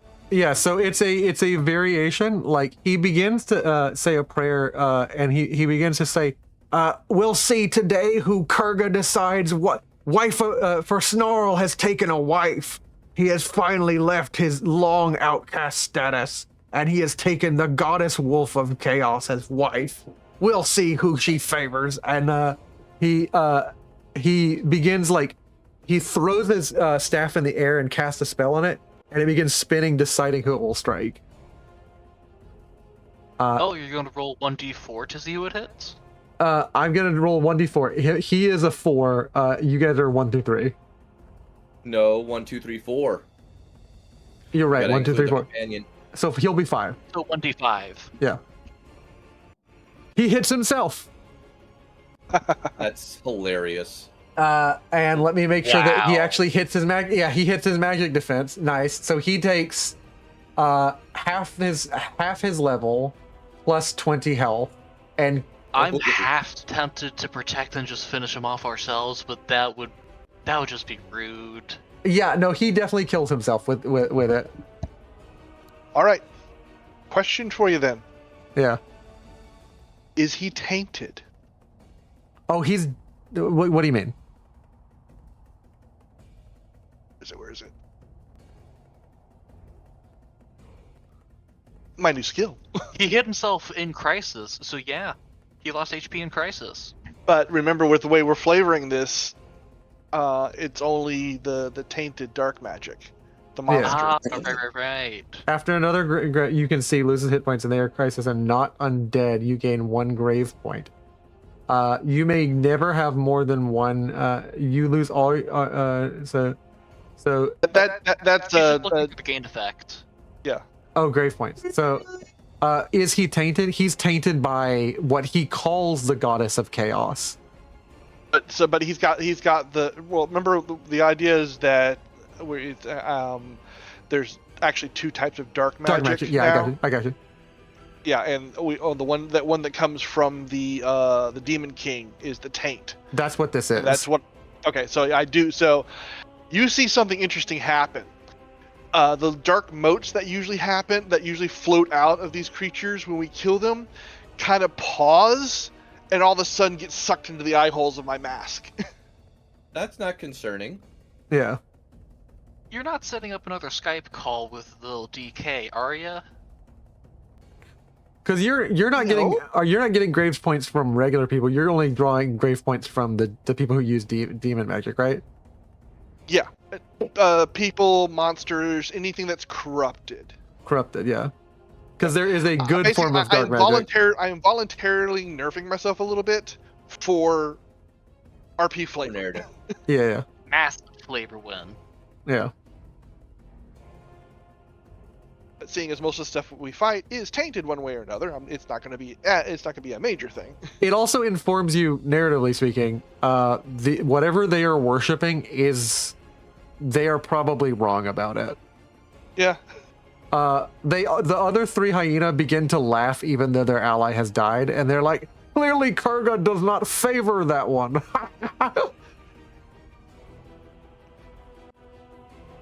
Kind of like an insane, like, hyena-like laughter.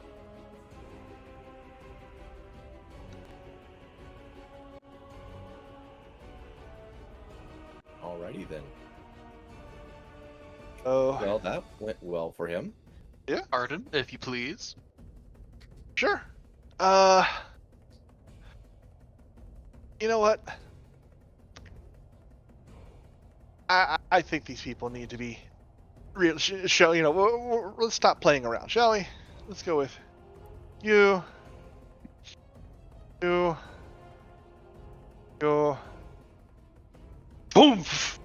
All three of them hit him with a flare. No, it's it only hits one. Only hits one, but it does 31 damage. It definitely hits me, yeah. Cast fireball on that bitch. Boom. This is a regular knight, a scout. So these two are scouts. This one's a witch. Yeah. So yeah, nothing happens when I go into crisis. Sad. Yeah. It's only the witches have some special abilities. All right. Your turn. My turn. Who do I want to take a turn with? I want to take a turn with Dark Sword guy, and I'm going to attack Bunny Boy. Oh no. I'm going to attack with my steel dagger.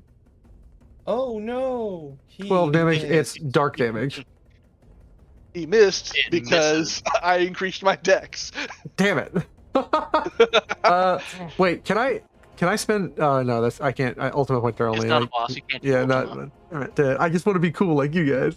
Yeah. Suddenly he upgrades them to a boss. Yeah. Free fabula point. Means rare loot drops, right? Yeah. Absolutely.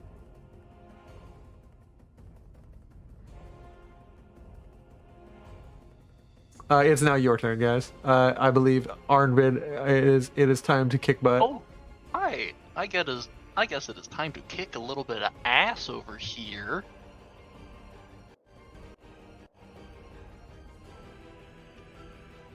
Nice. I believe that hits whoever you're hitting. Yeah, it hits all my guys. Who are you hitting? I have them targeted in the attack. Okay.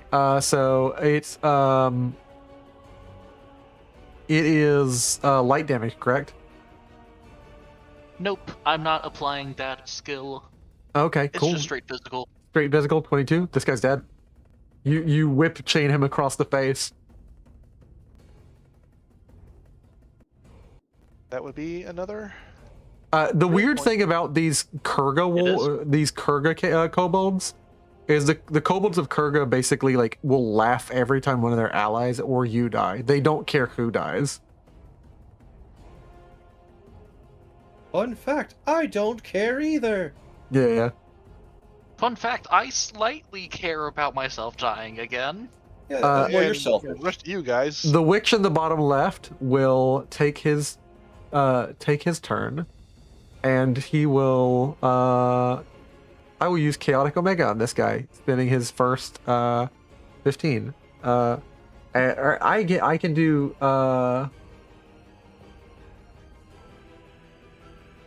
Yeah, I can do one creature, so my minus 15, so that's good. And let's do a 1d5. He also Automation throws in his this one staff. isn't as bad as Wednesday, you know. Yeah, yeah. That's gonna hit Arden. No, it doesn't. Yeah, no, it doesn't, because I missed. Why is it missing? Because we have high defense. Yeah, yeah. Because Dang we it. play smart. Why are you gonna be so smart? Why are you gonna be so smart? And Players. Meta gamers. and I am going to target Manja with this guy and just try and scout strike you with a sword. Oh no. Just a regular sword, and it's still a hit. Yeah, these are The not. DM's dice are clearly weighted. Yeah, I'm weighted poorly. These are weighted out of my favor. These chaos dice hate me.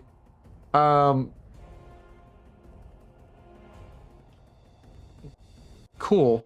Your turn. Cool.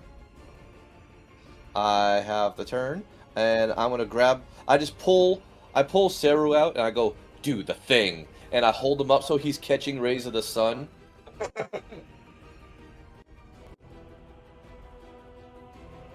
Oh no, fuck that. No, we're rolling that one. So we're just gonna re-roll that a little bit, and just why it won't let me re-roll? Because it's your companion, not you rolling it. Ah, that's true. So then it just sticks. Yeah. What a shame. So At least it doesn't drain your MP. yeah, my faithful companion doesn't or it hit the 7 M defense. Let me see who you're targeting, and Oh, I was targeting the back two. okay, one scout. I both of them have enough magic defense that doesn't hit. Yep. Automation shows red miss already. Okay, Yep. cool. Yep. My bad. Yeah. All right. Let's go next. And ich mein I turn. remember how to target. Ich mein turn.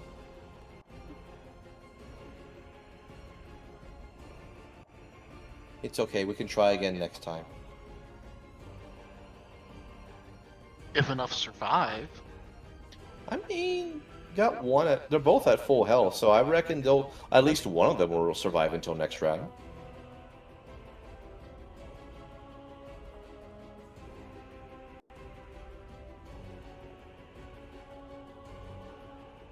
All right. The witch is going to take their turn.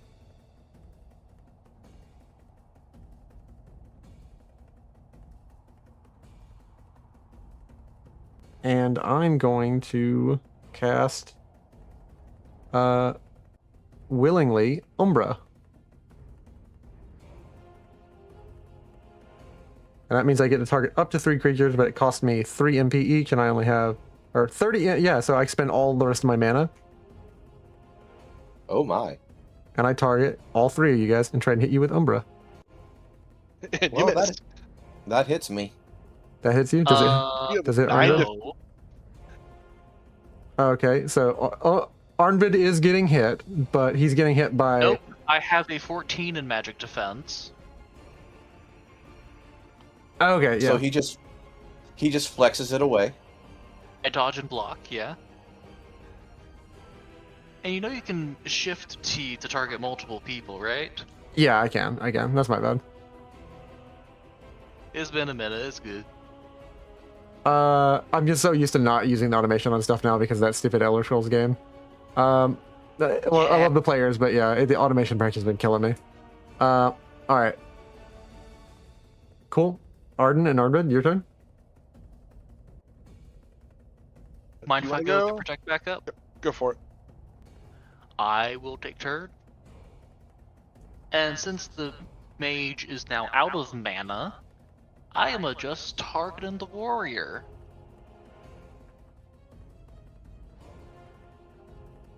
Bonk.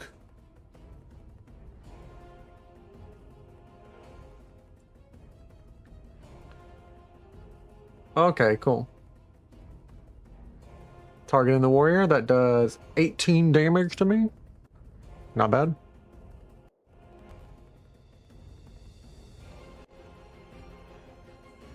And then I have one dead guy and one dead guy, so I'm clearing that up, and I'm going to select this guy. And I am using my guy that you just attacked, and I'm hitting combat strike. And who am I targeting? I want to target, I'll target the bunny. Not the bunny. Oh, shame. Shame. My turn? Yep. I cast Fireball. Drinks. It's a proven spell. It makes me a lot happier. It's a legitimate spell. Let's try that. For the hell of it. 34. Ice damage this time. 34 ice damage? Just summons a big cube. So they're not vulnerable to ice. I cast So Titanic. let's see here. That kills me. That kills this guy right here. Yeah. I cast 80s rapper's name.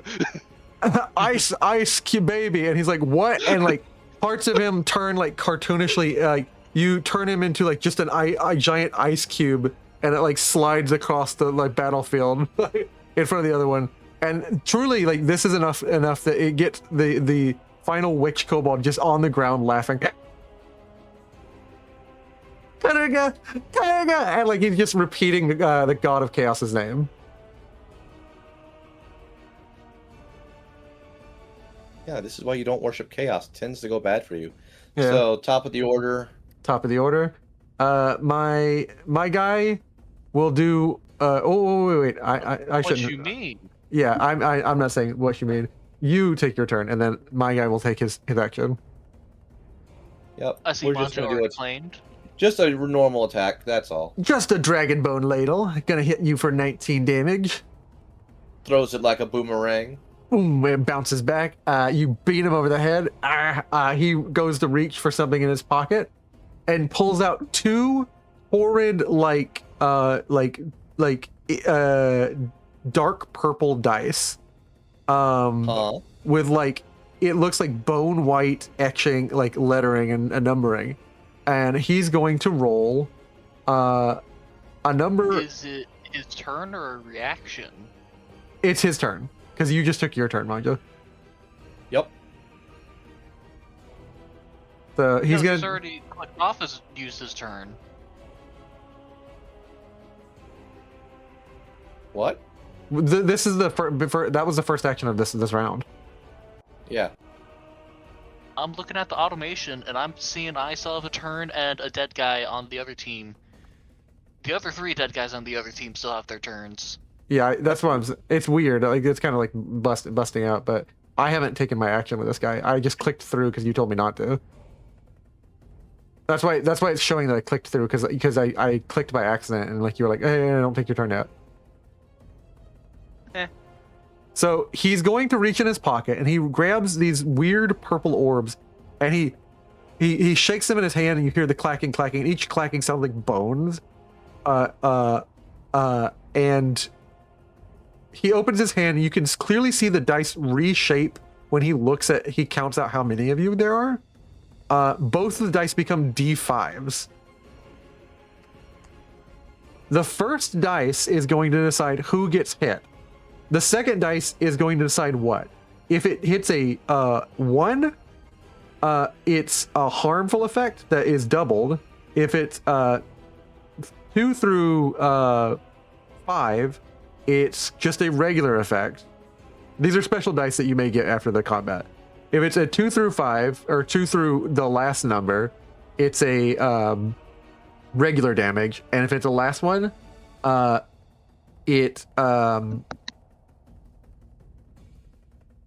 it's the last one, it does a healing to the person. The only exception is if both numbers match. If it rolls doubles, it kills that person. Or it drops them into dying. It brings them to 0. Drops them to surrender. Yeah, it drops them to surrender. Rude. So let's break that down. It's a 4 and a 5. So 1, 2, 3, 4. It's Manja. You get hit with a normal damage of this dice. These dice, when you roll them, do pretty good damage. It does about 35 damage to you, dark damage. Wait a second. You rolled the last number, a 5. So that would be healing, right? Oh yeah, it's healing. So it would heal you for it heals you for 35. Cool. I haven't been hit yet. You feel an awful like heady sensation of like possibility, Manja, and for a moment you hear whispering in your ears the werewolf of chaos speaking to you. I will tell you what she says as you like are suffused with energy after the other two take their turns and finish this guy off. Suddenly, Red Robin. Red Yum. Robin, yum. Right, me first or you first? You can go ahead if you want. Arden, Alright. your turn. Go ahead and attack. I'll take it. Just because.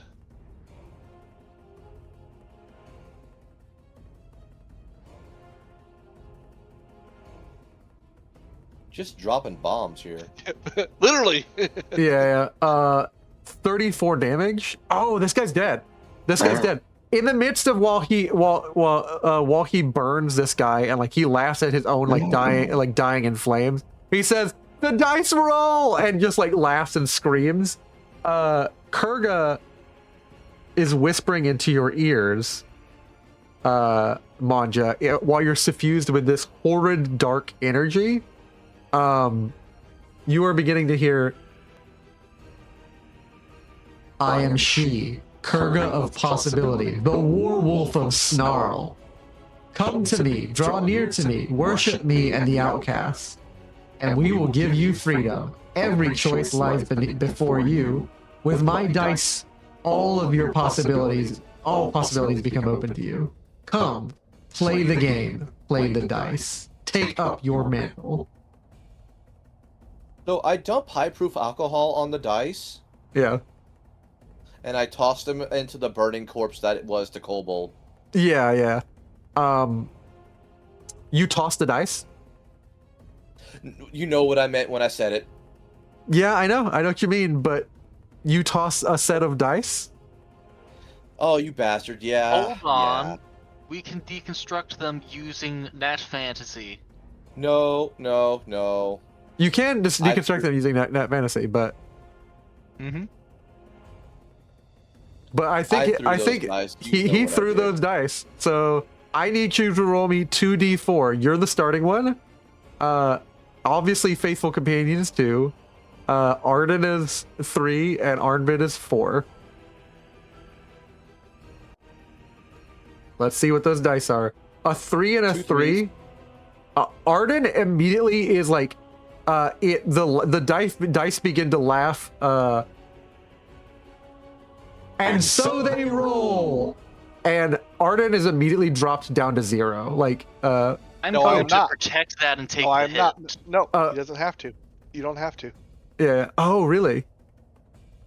Because the other half, Oh, right.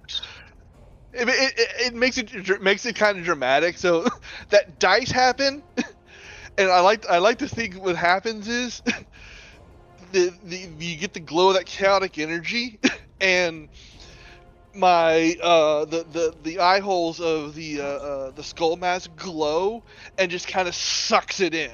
You know, not before I'm affected. I'm down to 2. I'm down to 10 points. Yeah.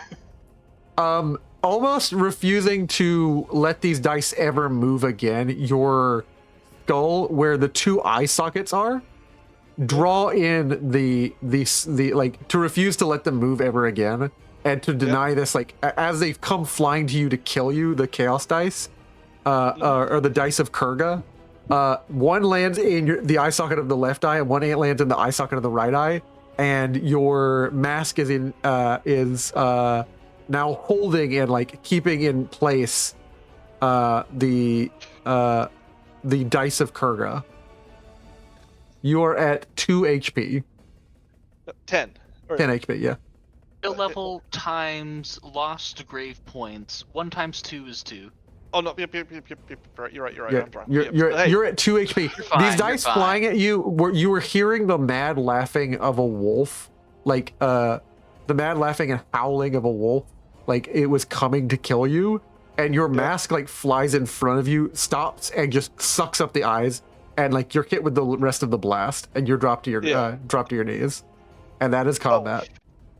fuck! Ow! Ow! Manja, Oh. why did you have to roll the dice? Well, Manja just looks. You need to know when to hold them. And, No, we just throw them. If you're able to make jokes, I guess you're fine.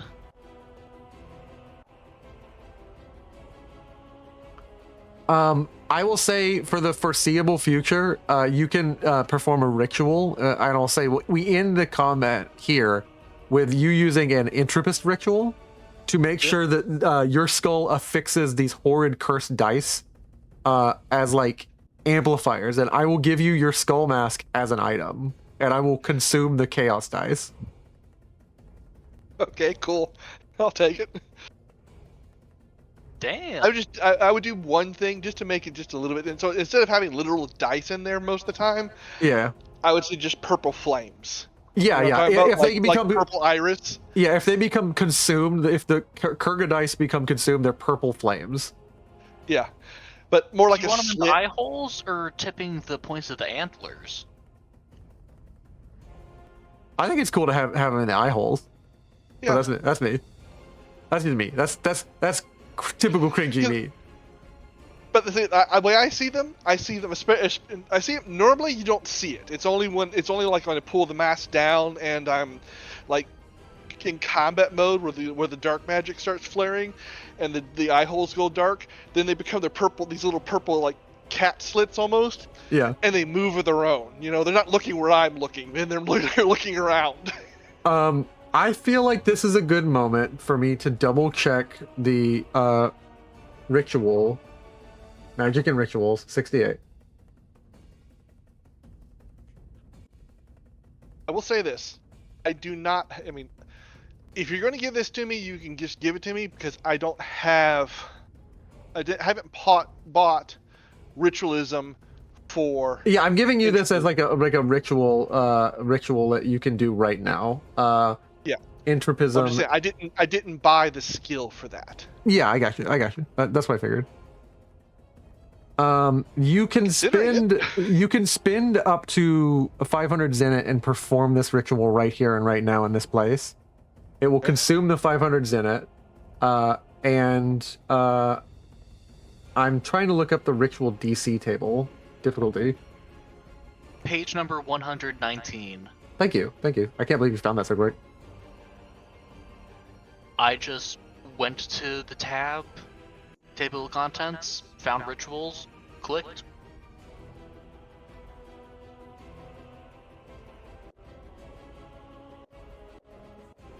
Oh, I'm looking. That's why I'm having so much trouble finding it. I'm in the natural fantasy typing in core rulebook stuff. I have three tabs open with PDFs, and I'm like looking through them. All right, so this is an extreme one because of what these dice are. These dice are no joke. It will only. I wouldn't have the MP for it. Okay, so like. Monster just gave you a potion. Yeah, I Monkey just assume gave you a this was potion. happening before that. No. We'll say he gives you the potion, and you're able to do the ritual, and you get this one cool moment.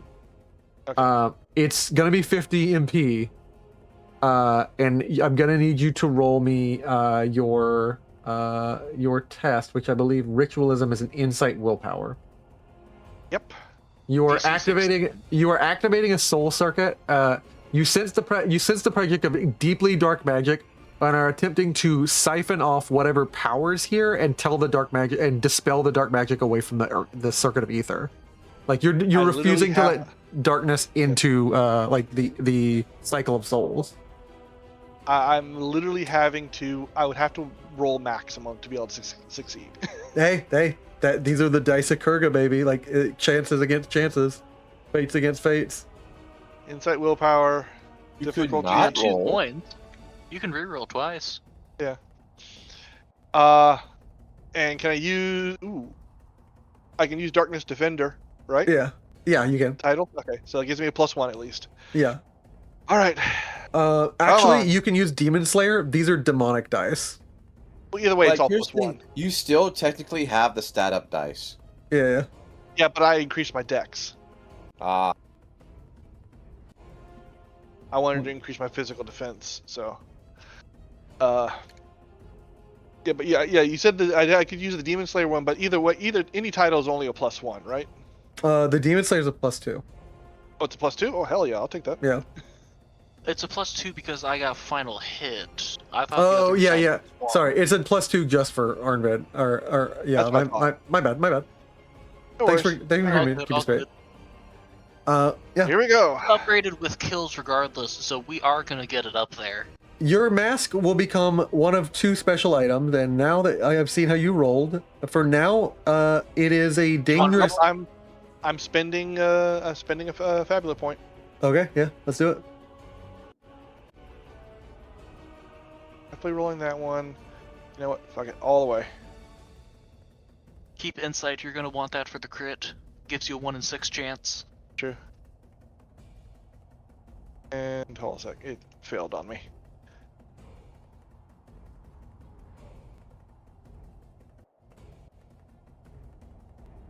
That's why. Duh. Impulse. Roll. well, You- Wait. Okay. Because Arnvid is tough and bulls through anything, I will invoke my trait to push. That's only to a 15. You can only push once. No. Oh, I rolled a 12. Okay. I was looking at. Never mind. I was looking at the at the difficulty, not what I rolled. Never mind. Yeah, I wouldn't have done that. Never mind. Okay. Oh, yeah, well, you tried. try as you might, you attempt to deny these chance-altering dice like their place. And I would have given you one of 3 items. I would have given you second wind, second life, or second chance. And now you are receiving the cursed item. Your mask is becoming further cursed, and is infused with some of the chaotic energy of Kurga.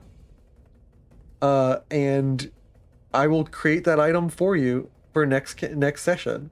Your mask is becoming Boy. second life, or second chance rather. I want to say the effect of that mask is going to be, if you get lowered to 0, you always have the chance of like trading off someone else in your party going down, but you don't get an option to say no to that. Like, you roll to see if you actually go down or another one of your party members does. Oh damn! Ow. So you'll go back to full. Means I have to apply symbols to myself and Manja, and you keep grave points up. Yeah. But basically, the mask will insist someone goes down, and it won't give you the option to say no. So if you go down, it will then say, "Hey, let's roll." And then if it's you, it'll say, "Yeah, you go down." And otherwise, you go back to full, and the other person goes down. So it's entirely possible to drag Arnvid down just by rolling badly. Say hello to the second chance. Goodbye, I literally everybody. have like 2 different life save items, so fuck you. Yeah. It's at least gonna burn through one of them. That's for sure. That's true. I'll say we call it there as we hit 4 hours marked right on the dot. Goodbye, everybody.